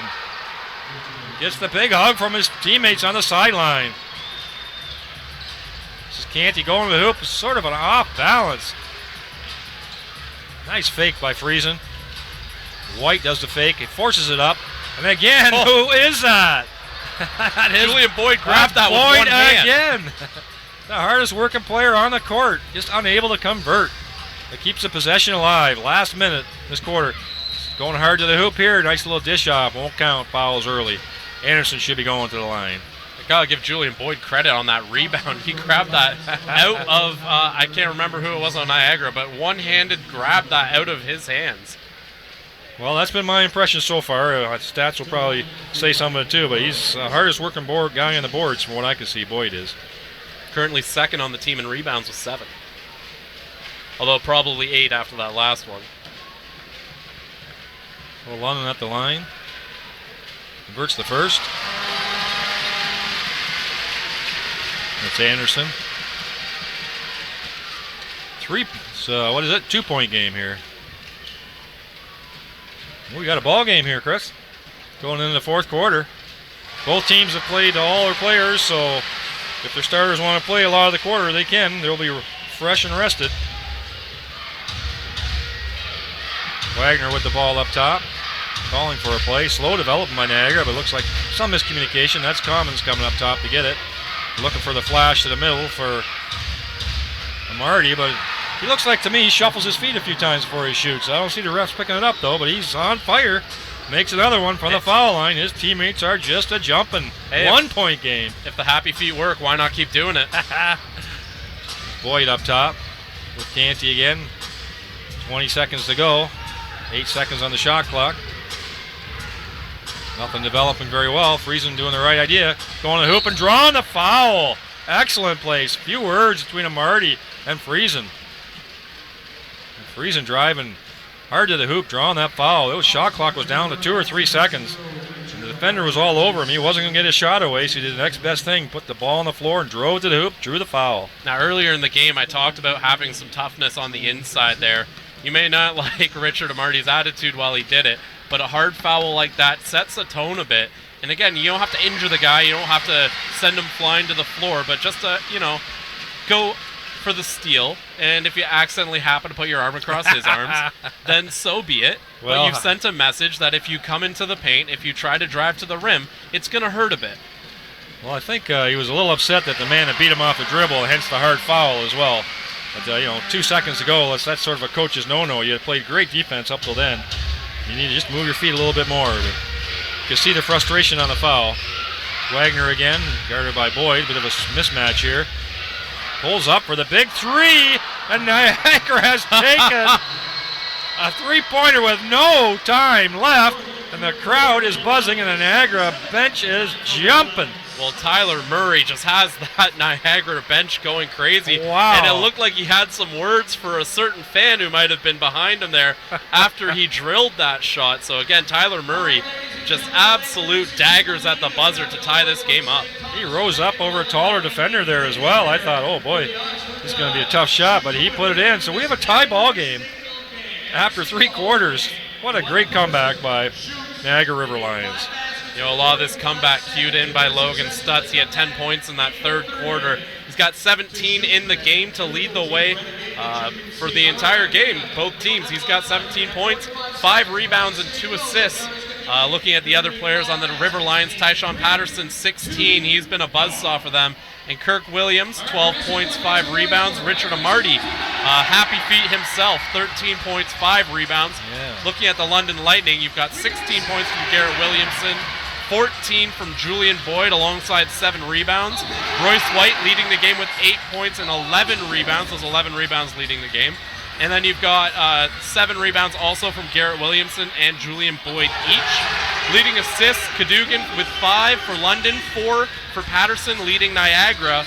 And some of the numbers that really stand out here, the rebounding battle still very one-sided in London's favor, and something that the Niagara River Lions have been working through. The turnover battle even, fouls even, blocks even, the steals though in the River Lions' favor. Well, give credit to Niagara. Basically, it was Stutz in the first part of that quarter and Amarty out of nowhere for the second half of that quarter. And then finishing it off with a dagger from... It was a charge. I'm not trying to say it wasn't, but Logan Stutz definitely helped that the ref make that call a little more obvious as the crowd goes wild here as they welcome Walter Gretzky is at the game he's here. in the game tonight in the house. Tough battle going on inside with Stutz and Criswell. A turnover here. London playing under control. They're back up to a 4-point lead here with London. Anderson with the ball. Good ball handler. Illegal screen up top by Boyd.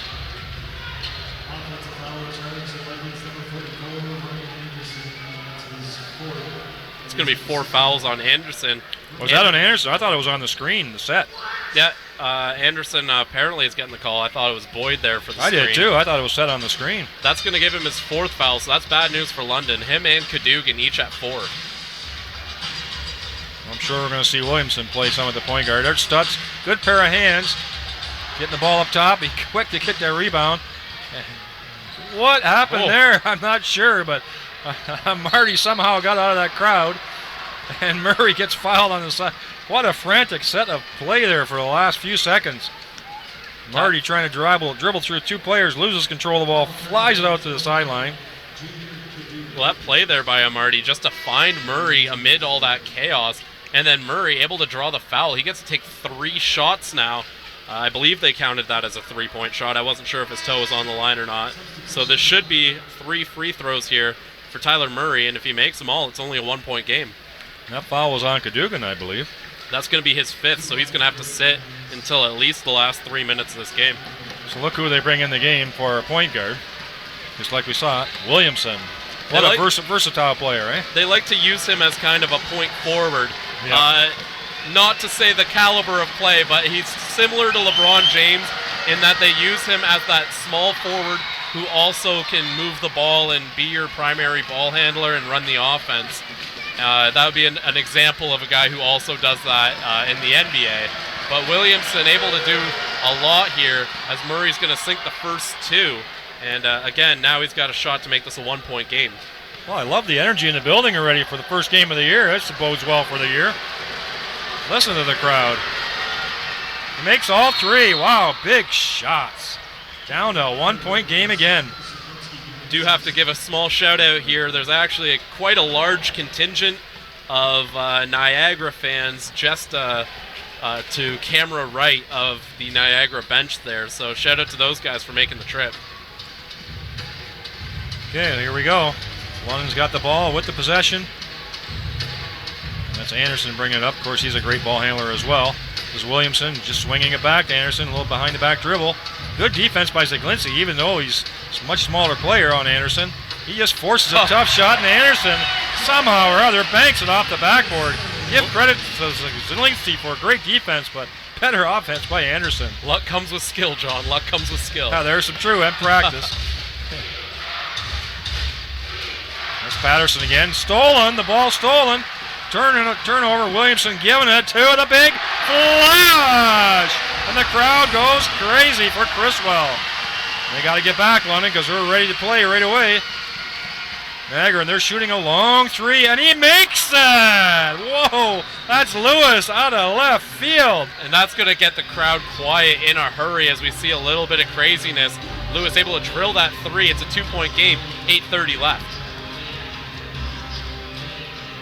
Williamson driving to the hoop, trying to dish it underneath. Again, an offensive board, and this is Friesen. Doesn't get the arc that time on it. And pushing it is Patterson. And he's just a little too strong. And Joel Friesen with the rebound. And Williamson with the mismatch, unable to convert. I would have liked it if Williamson had just sort of slowed it down at that point. It was getting a little frantic. That's exactly what Zaglinski does here. Zaglinski up top to Stutz. Again, lots of contact underneath there, Patterson and Friesen. Friesen not afraid to do some contact. This is Allison with a little play inside. Unable to make a convert, and it bounces away from London. Zaglinski jumps in quick. Patterson with a quick 3, and the turnover goes to London. Still a 2-point game. Every possession is important here. 7:40 to go. Yes, it's only the first game of the season, but the intensity's here already. 3-point attempt up top, way too strong. By Boyd that time, early in the shot clock as well. Here comes White coming back to the score clock. Looks like Gottsleg is also there. That looked like a carry to me, and Not a strip, but a foul. You were right. He's a deceptive player with that long first step and then a slow crossover. You don't know what to make of it. And not just that, but he makes it difficult for defenders because when he's running, he's constantly moving the ball side to side, and that makes it hard for a defender to get in there to strip the ball. And we see there the attempt at stripping the ball ended up just hitting Stutz in the hand. And now a team like London that has a couple guys in some foul trouble sends Stutz to the line.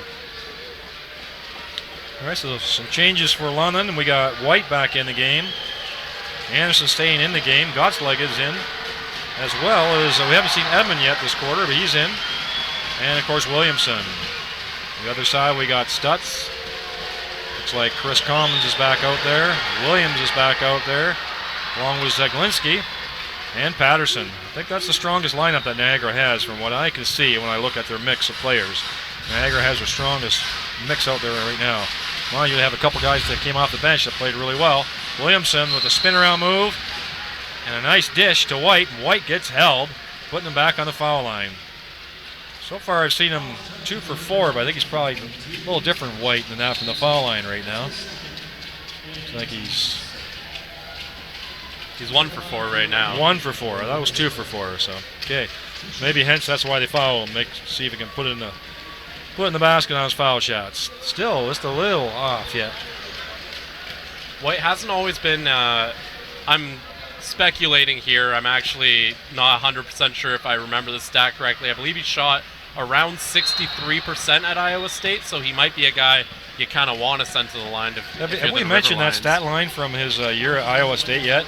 Well, he was the only player in the country to lead his team in 5 stat categories. But 5 major stat Iowa categories. State. I'm going like, how can he be the leader in steals and assists and rebounds and points? I'm going, wow, that's unbelievable at the NCAA 1 division level. That says a lot. Zeglinski makes it. Wow, they are not afraid to take the big shots, and they are up by 2. And the Niagara group over there, you're right, they're roaring up there. And they're up by 2 points with a little under 7 minutes to go. White quick to the corner. No contact called, and a nice pass to the hoop by Williams, and a great patient pass by Edmonds. Williams able to finish after contact. Well, the way Edmond even saw Williamson on that play is incredible. Great pass by the rookie, and then Williamson having a great game so far. Believe it or not, those are his first points of this quarter. So he's going to go to the line here and try to make it an and one play. He's good. 1 point lead for London. This is anybody's ball game. Everybody's coming up big so far. Clutch. So Evans is guarding Patterson now. Friesen sitting on the bench. This is Stutz with White on top with him. Ball back to Patterson again. Evans sticking with him. Staying with him the whole way, and he drives hard to the hoop. And a beautiful left-handed curling shot off the backboard. That was great defense, but better offense again. Great passing by the 2-3 London Lightnings. Unable to finish, and he's hammered again as Royce White. And that's going to be a 3rd foul there on Logan Stutz. So 6 minutes left, 3 fouls isn't terrible, but Stutz being put in a little bit of foul trouble here. Well, they're consistently finding the big man underneath.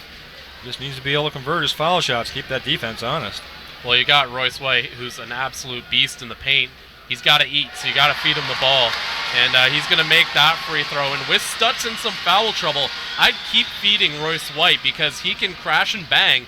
And guys like Stutz, who are starting to be on the border of some foul trouble, can be in trouble. And White with a huge play to get his own rebound. And up like a flash, one-handed, down it was. It's Patterson breaking down his man, and Evans.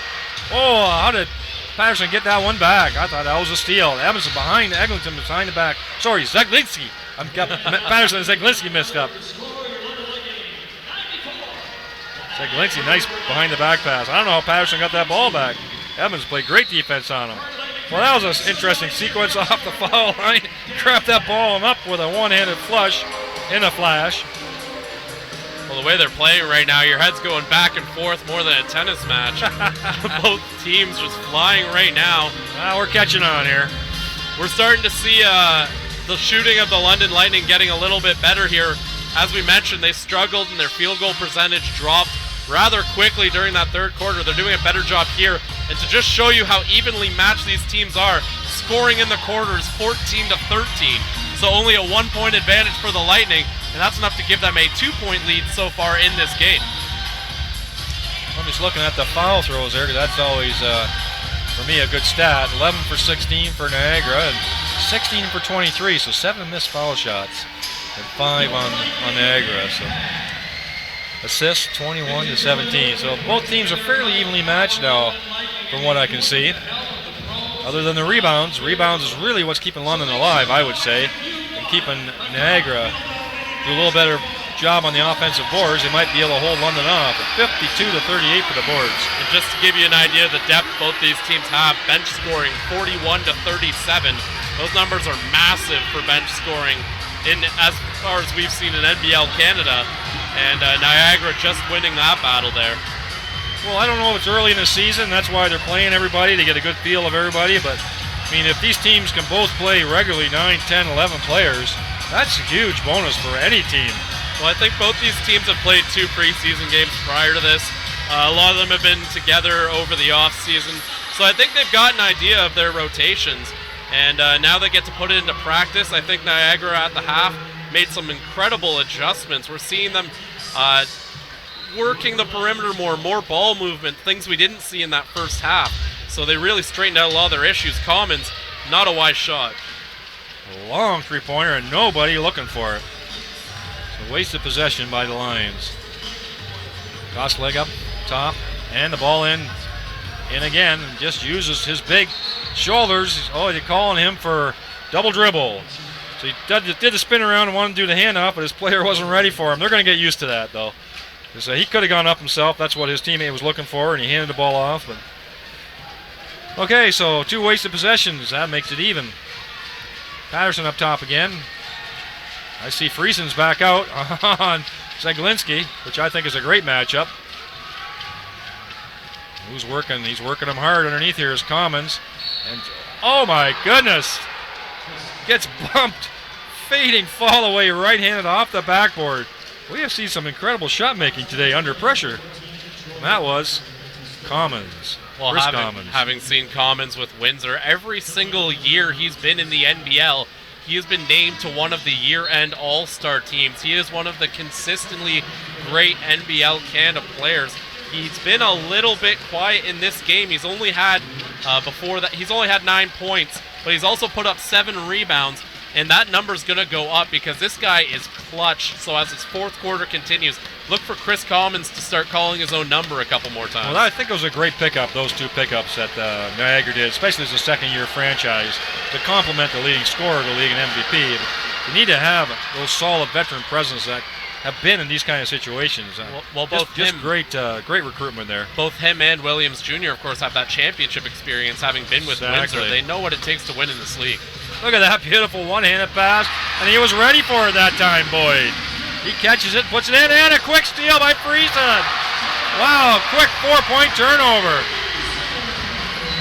Careless. All the way on the court, calling a timeout, I imagine. Wow. Well, I like what I'm seeing from Joel Friesen, that's for sure. Out a great pickup for London if we're talking about recruitments. Of course, it came from the defending Halifax team that won the championship last year. And as you said, he's a tenacious defender, and there he was, a ball hawk, stealing the inbounds pass, the careless inbounds pass by Niagara, converting it for a quick 2. Yeah, Friesen's not one of those guys who's going to score 30 points. But what he does for your team is allows for other guys to score 30 points. He works as a floor spacer, being able to knock down that 3, and a great defender. A lot of basketball fans will recognize the term of a 3-and-D player. An NBA example would be Danny Green on the San Antonio Spurs, where they don't necessarily have to light up the score sheet, but they do so many things well, and their skill set complements other players on the team so well that it makes a big difference, and we're seeing how Joel Friesen has made that difference in this game. But we also got to give a big shout out to the Niagara River Lions for keeping this game close. Neither team is budging an inch, and before that little bit of sloppiness involving Logan Stutz when Friesen took that ball, before that they've been playing a very confident and efficient game. So we've got 4 minutes 51 seconds left in this game. Stay tuned because this is going to get crazy. Well, I like your Spurs reference there. They've been my favorite team for about 40 years, so awesome. We'll have to talk some more Spurs during the telecast. Now that I know it. Quick turn by Patterson, pull up, and a little floater up top, a little too strong, unable to hold on to it. White with the rebound, protecting the ball. He turned it over. White just a little bit too much dribbling, needed to be strong on the ball, and turned it over, and it looks like a little bit of an injury with Stutz. I think they banged knees along with Boyd there, I think.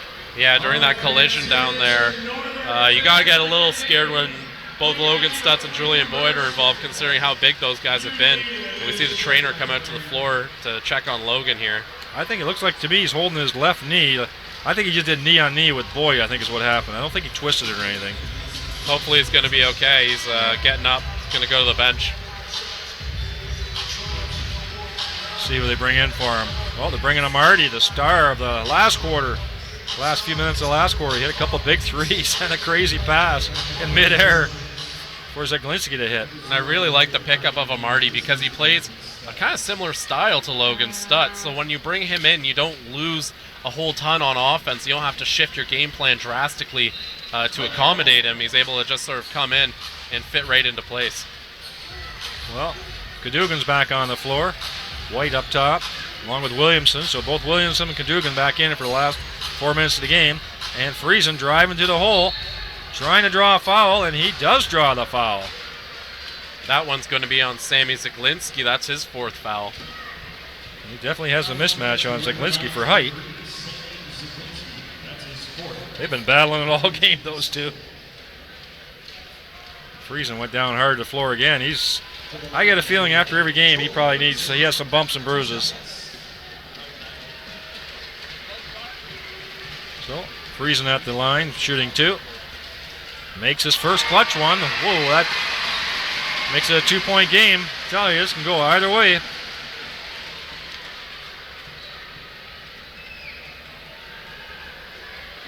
And he makes his second one, smooth as silk. So 197, 4 minutes left in the game.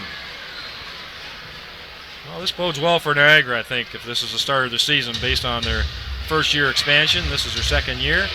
Picked up some key recruits. Looks like they're already bonding together. Common swings the ball to Marty. He was hot earlier, not that time. And Cadogan picks up the ball and races down the floor. Waits for his teammates to come catch up with him. They're up by 3. They got the time. They want to make a good possession. Boyd, sort of a moving pick there. White up top. This is Friesen again. He's shooting a 3. He's not afraid to shoot it. And that was Boyd again, unable to hang on to it. And Marty is going to take it all the way to the hoop. And he draws a charge again. I can see it coming. Friesen read Marty like a buck, and he ran him over like a truck.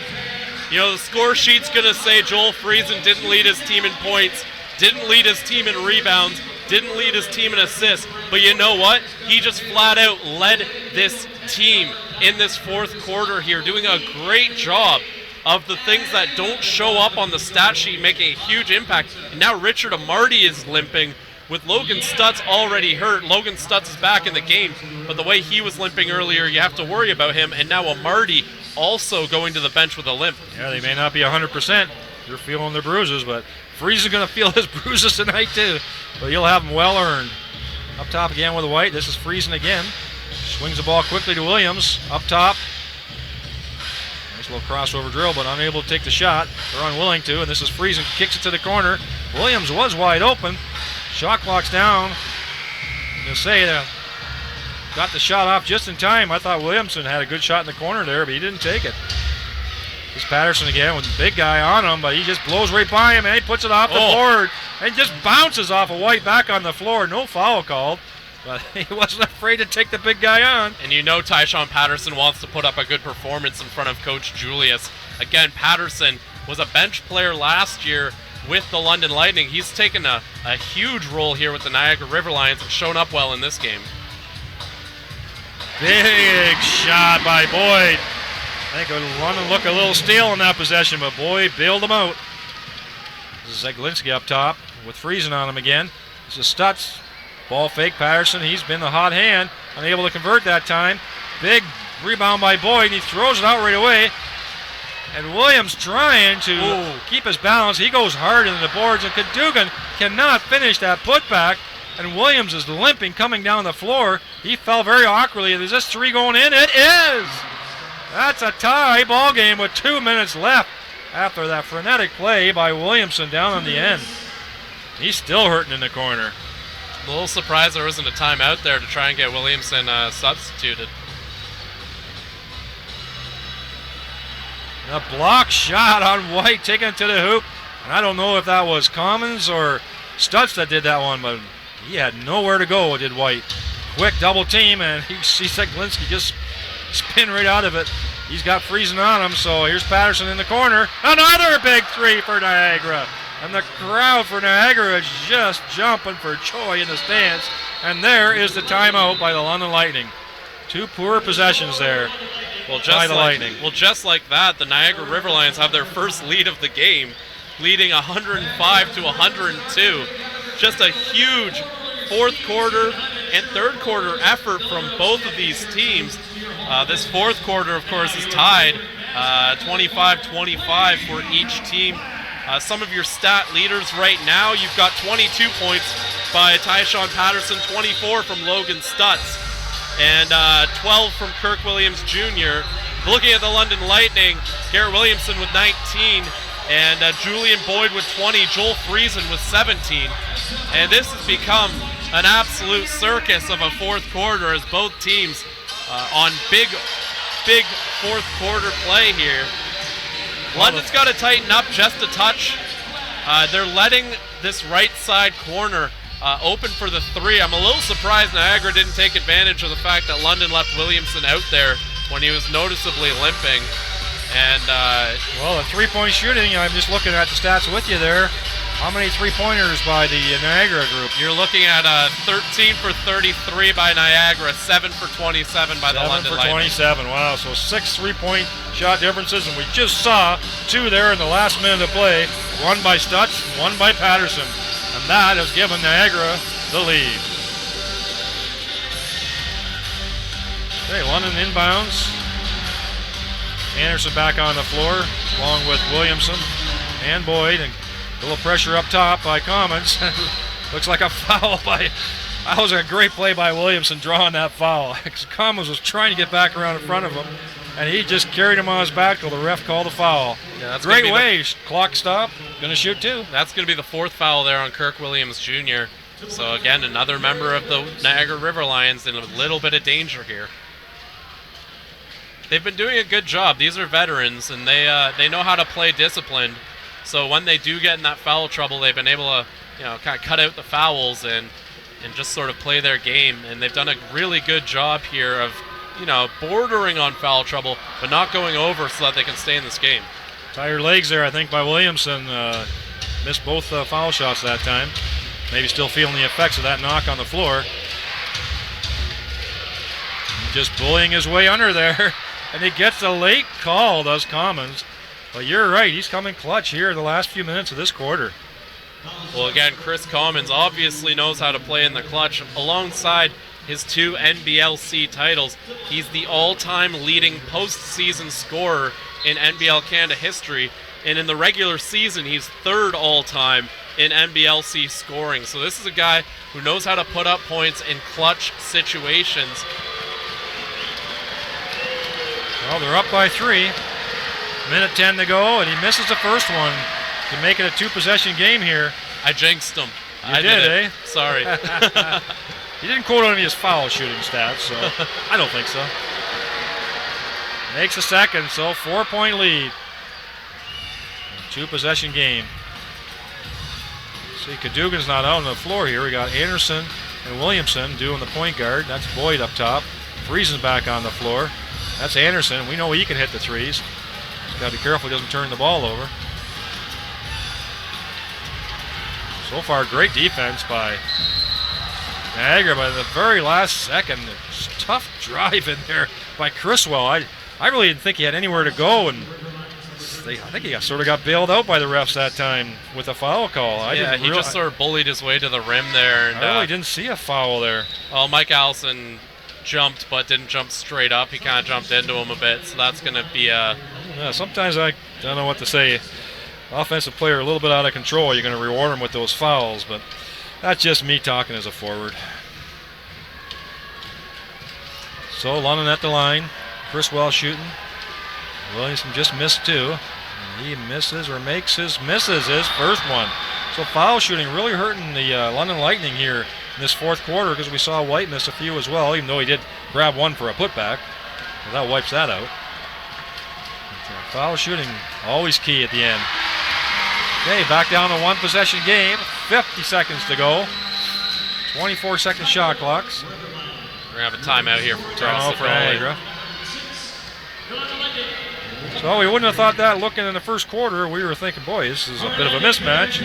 Even at halftime, we're thinking, wow, Niagara's sort of a little out of it here. But strong third quarter to get him in the back in the game, and then matching shot for shot with the Lightning here in the fourth quarter and pulling it ahead in the last minute of play with some clutch shooting.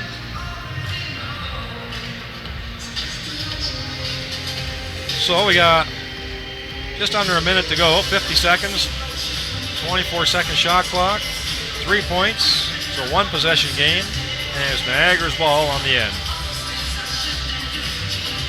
What's the London's percentage for foul shots now that we know they missed? Currently, London shooting 63%. Niagara Riverline shooting 68%.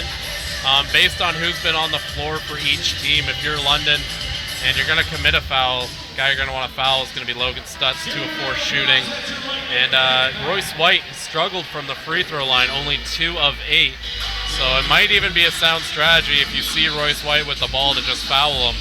If it's someone who doesn't have a ton of fouls on them, you might want to just foul him and send him to the line and hope he misses.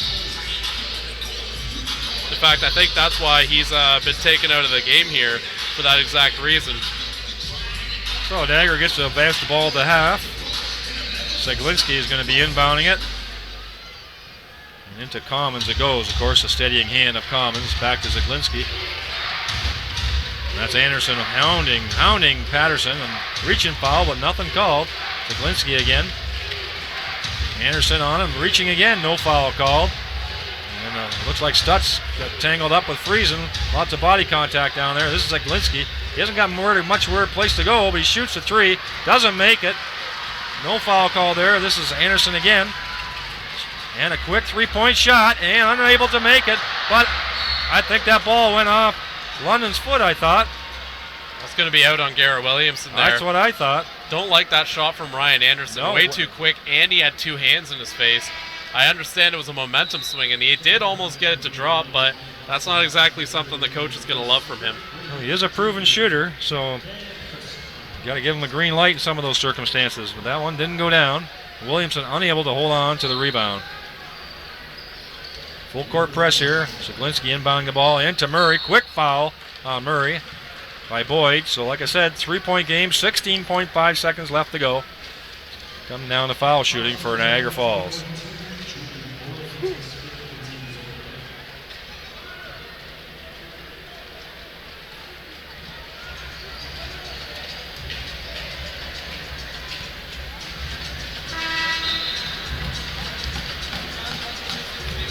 Okay, so Wagner coming to the line.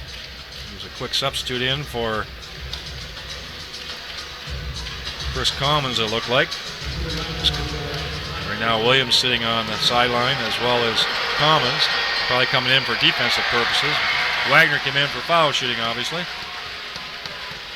Although they aren't going to want to have Murray in there for foul shooting if he's going to miss that one. Here comes the second one. See if he can make it a 2-point or a 2-possession game. And he's unable to do it. And a big board by Allison.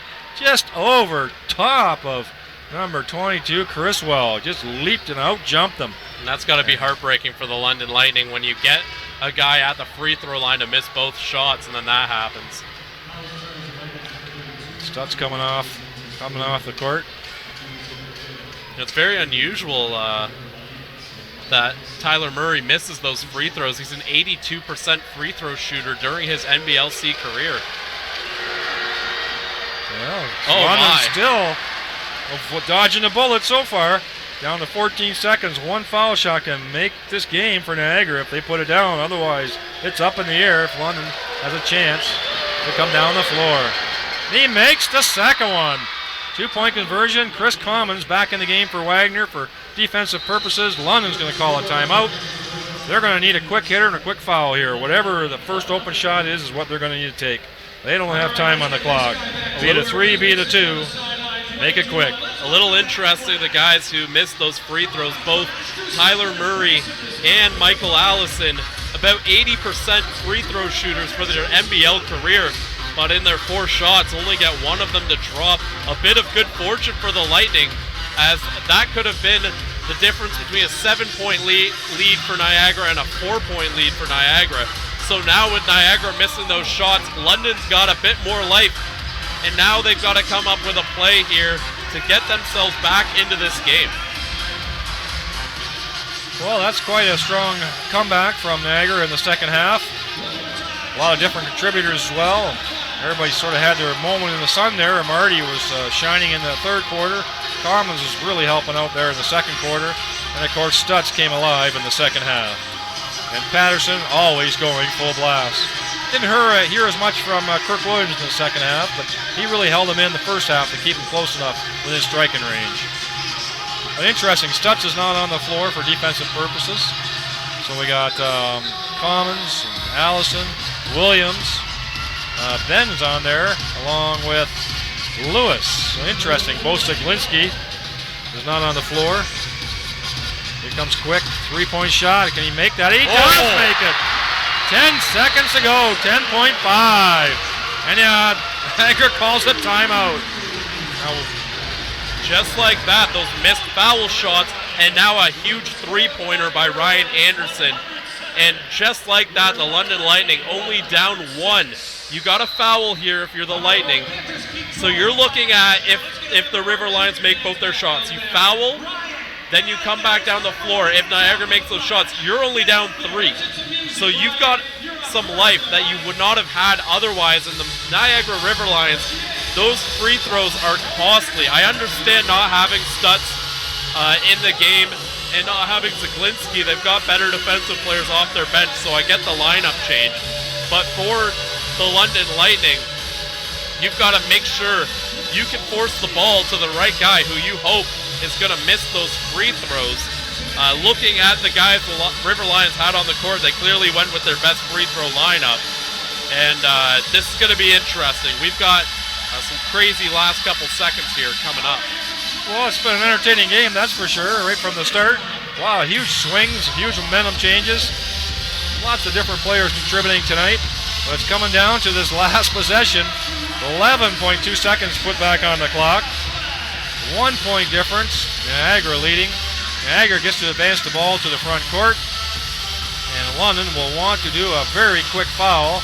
And I'm sure all the best free throw shooters are out on the floor for Niagara.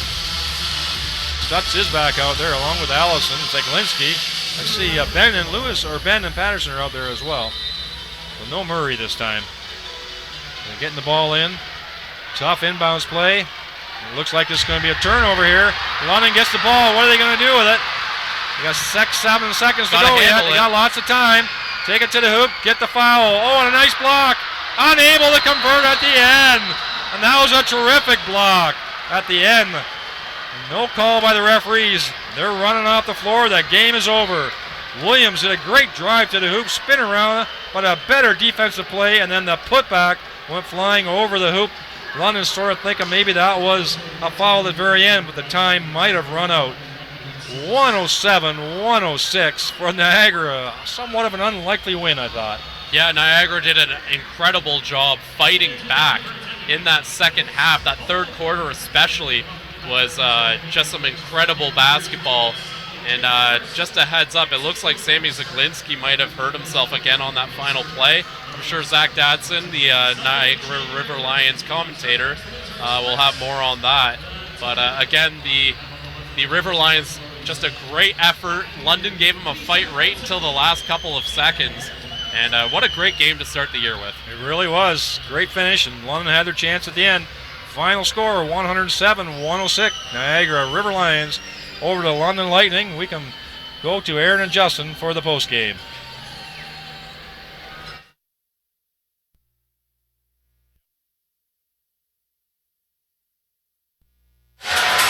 All right, thank you, gentlemen. Now, on a personal note, all in favor of needing an oxygen match after that close one, say aye. All right, glad we got that out of the way. Aaron with Justin, and heart rate was pounding through the whole second half. The River Lions came out of their locker room very poised, scored so many buckets while they can, and a great defensive stop at the end of it all. This was, I'm still speechless kind of actually a little bit. Because I mentioned they needed to light a fire under, you know what? Well, they did just that. Coming back down from 14-point deficit at halftime to make this a thrilling finish here between the River Lions and Lightning, of course. Big-time defense at the end, big-time offense. They really stepped it up, that's for sure. What a block. That's a LeBron James type of block. It wasn't a chase down, but perfect execution on the block. Obviously, the Lightning came up short on this one, but both teams came out of the gates on all cylinders tonight. 107-106. Quickly go through the stats to Sean Patterson. Is it no question at all that he's the game-leading scorer? 25 points. In addition to that, 4 rebounds and 4 assists. Great vertical, this guy. But wow, what a persistent player he was for Niagara tonight. He was the spark plug for this offense tonight with that 25 points.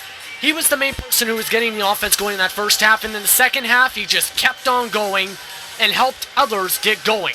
Logan Stutz really stepped it up. 24 points for him tonight to go along with 7 rebounds and 3 assists. Look at his stats as well. Richard Amati, 13 points, 6 rebounds. He stepped it up in the second half. Chris Comets, who struggled much in the first half, 11 points for him and 7 rebounds. Turk Williams Jr., who popped in apparently during the halftime show, also stepped up as well, 12 points and 6 rebounds. Everyone who was struggling in that first half stepped up in that second half to come together. Yes, people were saying, yes, it's only the first game of the season. Yes, the River Lions did not have a preseason game compared to London's 2. But they definitely came back together for that chemistry they needed in the first half for the second half to rally for a big opening night victory here on Boxing Day. That young coach, Grasla Coley, he probably used some of this youth to inject the River Lions and their veterans full with energy, full with gusto, full with you know what happened here, folks. We'll quickly go to London's stats. Julian Boyd really was the key factor to keeping London together. 20 points to finish all off, 9 rebounds. But you got to give credit to Joel Fries and Ryan Anderson a little bit. I mean, he didn't put on that much, but he was the key factor in the first half. And then, of course, Royce White with the great defensive and offensive effort inside. Not bad for an NBLC debut to have a double-double in your debut. 11 points and 13 rebounds. A bigger impact, though, to me on the London side was Garrett Williamson. Absolutely. 19 points, 7 rebounds, 3 assists. He was one of those veterans for this league, coming into this league, and for this Lightning squad that helped them keep in the game even when the River Lions were slowly coming back, taking little leads here, little leads there. He was a major point of their offense, especially in that first half and in parts of the second half. So London had a lot of key players in this game, but for the River Lions, they really stepped it up on that offensive side. They were struggling shooting-wise. They were at, I think it was 31 or 34% in that first half. Finished off with 44.94% or 45% shooting. London fell to 40% or 39.6 exactly after that first half. And as well, we mentioned you live by the 3, die by the 3. Absolutely. Niagara, 13 threes by the end of this game. They made just 2, I believe it was, in that first half. So they caught on fire from behind the arc from downtown here in the Forest City as well. Absolutely. Jeremy James, if you're watching this, I hope you don't mind taking your little Jeremyism, live by the 3, die by the 3. We'll see you on the 13th. Heck of a game. Let's switch over and switch the oxygen level for a quick second. Kitchener-Waterloo Titans, they came up short against the Orangeville A's, 110-105, but it was a very close game. We look quickly. Orlando Coleman finished off with 20 points, and 8 rebounds on the other side. Justin Moss, 26 points, 18 rebounds. Another double-double. And it does not surprise me because the Orangeville A's opened real hard on opening night, and they did that at the Odd. Well, let me say with Moss, he is, of course, Orangeville's one of their top players, and he 18 rebounds, though. Holy cow. Yeah. Anyway, they definitely played well tonight. This game could have went either way, though, because Kitchener-Waterloo was at the line with less than a minute to go, too, after a foul by Jamison Tipping, correct me if I'm wrong. That's there. right. Here, but basically, a great showing on their inaugural night down in Kitchener-Waterloo. More than 2,000 fans, too, at the Odd as well for their inaugural debut. A lot of fans in that brand new NBLC market for this league. Kitchener-Waterloo, you have found yourself a great team. Stick with it. Almost 2,300 fans down at the Odd. You gotta keep it up. I gotta give you a thumbs up for that. But this whole close affair thing reminds me of last year. We were there, WFCU Center, Boxing Day last year. Bilal Bin knocks down a 3 to crush the Windsor Express home opener 99-98. That was the Orangeville A's doing, and that was only one game. But if you look at all 4 games, the average margin, I think, for this game was about 5 points or less. That is a total for all the games. So, Boxing Day to remember here at the NBLC. I will say this, though, as well. Like, people say, yes, it's the first game of the season, but for a lot of times, the momentum from Boxing Day in the first games of the season, the first few games, I should say, helps set the momentum going towards that middle portion of the season. It's harder to gain the momentum in winning when you struggle in the first games. Sometimes, in my opinion. Like, you've coached yourself at the younger levels, from my understanding. Yeah. So you should know yourself that that momentum is key if you are a team, especially in the early going, to keep that chemistry and spirits high. Yeah. And it's the youth. It's the youth about it, too. Whether if you're a veteran player, you still got that youth in you. This is why you play. This is why you're on the court. You inject that some youth into all the other teams, and they get inspired, especially after this first game. It's unbelievable. Imagine what you could do the next game, and then the game after that. You bring in that same intensity and stay consistent and make sure that your defense is on key. You're going to go places for the next 39 games. Definitely, that's for sure. And of course, as the Jumbotron shuts off behind us, when is the next time we'll be here? Well, that's a good question, but let's go quickly to see when the London Lightning play the next time. They play at Niagara, of course. This is their last game of home-and-home series. They'll be at Meridian Center, December 30th, 7 p.m. tip-off.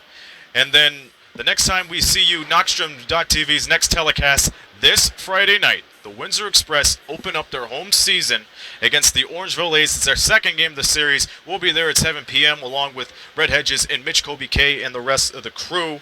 But before that, Windsor is playing at the Institute to play against Orangeville on the 29th. That's a 7 p.m. tip, too. So we'll quickly talk about those two teams. Windsor and Orangeville, very contested teams, to say the least. They had a different story going on last year, but this year it's full of new breeds and new bloods throughout. Yes, with Windsor, there is a lot of new talent, of course. It almost feels like a rebuild of sorts for Windsor this year, because Commons, of course, was on Windsor's roster. Kirk Williams Jr. as well, though, was part of the Express roster. They have a lot of new talent, though. Mitchell Wiggins Jr., who they traded for from Cape Breton after the MBLC draft, that's a pretty big addition because at the Combine, he was the standout guy, not just for his name recognition, but for his play that entire 2-game weekend back in November. You have as well Wally Ellenson, the brother of Henry Ellenson, the first-round draft pick, I think, with this year for the Detroit Pistons. Yeah, he's playing on there. That's right. There's also a lot of different veterans coming in this year. Like you have Brandon Kearney. You have Warren Ward, whose rights were traded from the Lightning to the Express after the Lightning reportedly had matched the deal from the River Lions, who just won tonight. Right. So that is a completely different team with a lot of good players. As for Orangeville, meanwhile, you still have that core of like Justin Mosh. You have Jamison Timping. You have whoever else you bring in, Daquan Brooks, others as well. Like, I don't know what else tidbits you have about them, but there's a lot of different talent for these both teams. teams. Let's stop the presses for a second. And with the new breed of the Windsor Express, you got veteran talent. The return of 2 players that were on those championship caliber teams, Quinnell Brown and Darren Duncan.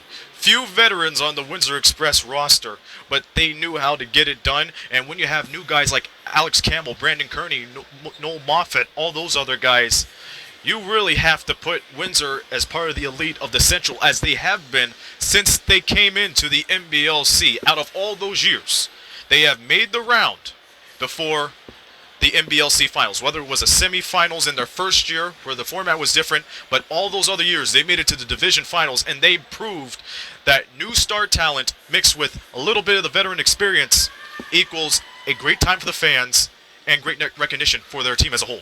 The little general in Darren Duncan is going to be a major impact again this year, because when I spoke with Bill Jones when the signing was announced, he mentioned that this is a major signing in terms of the leadership, that's for sure, to blend that together. And this is the perfect time to bring them back into the fold, because last year they fell just short in the division finals, of course. So with that veteran talent coming right back, along with Quinnell Brown coming back from Argentina, they are going to be, once again, pretty good. But this season, in fact, really good, but I don't want to get too ahead of myself at this point, because we'll have to see once these 2 go for the home-and-home series in the next couple days. That's right. Let's just take it one step at a time. Day 1 of 40 of the 6th season, otherwise known as the Pursuit. London Lightning, their next home game will be right here. 2017 begins this Sunday as the Windsor Express come to Bud Gardens to play against the London Lightning. Next time we'll see you, however, this Friday, where the Windsor Express play their first home game against the Orangeville A's. That will be at 7 o'clock. And as mentioned, Brett Hedges and Mitch Colby K will be on the call. We'll be there for the post-game and the halftime game as well. That's it right here.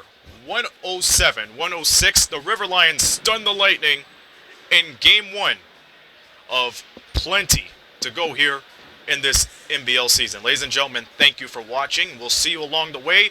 But for us, it's time to go down the 401 and take in what we've seen tonight. 4 games on tap.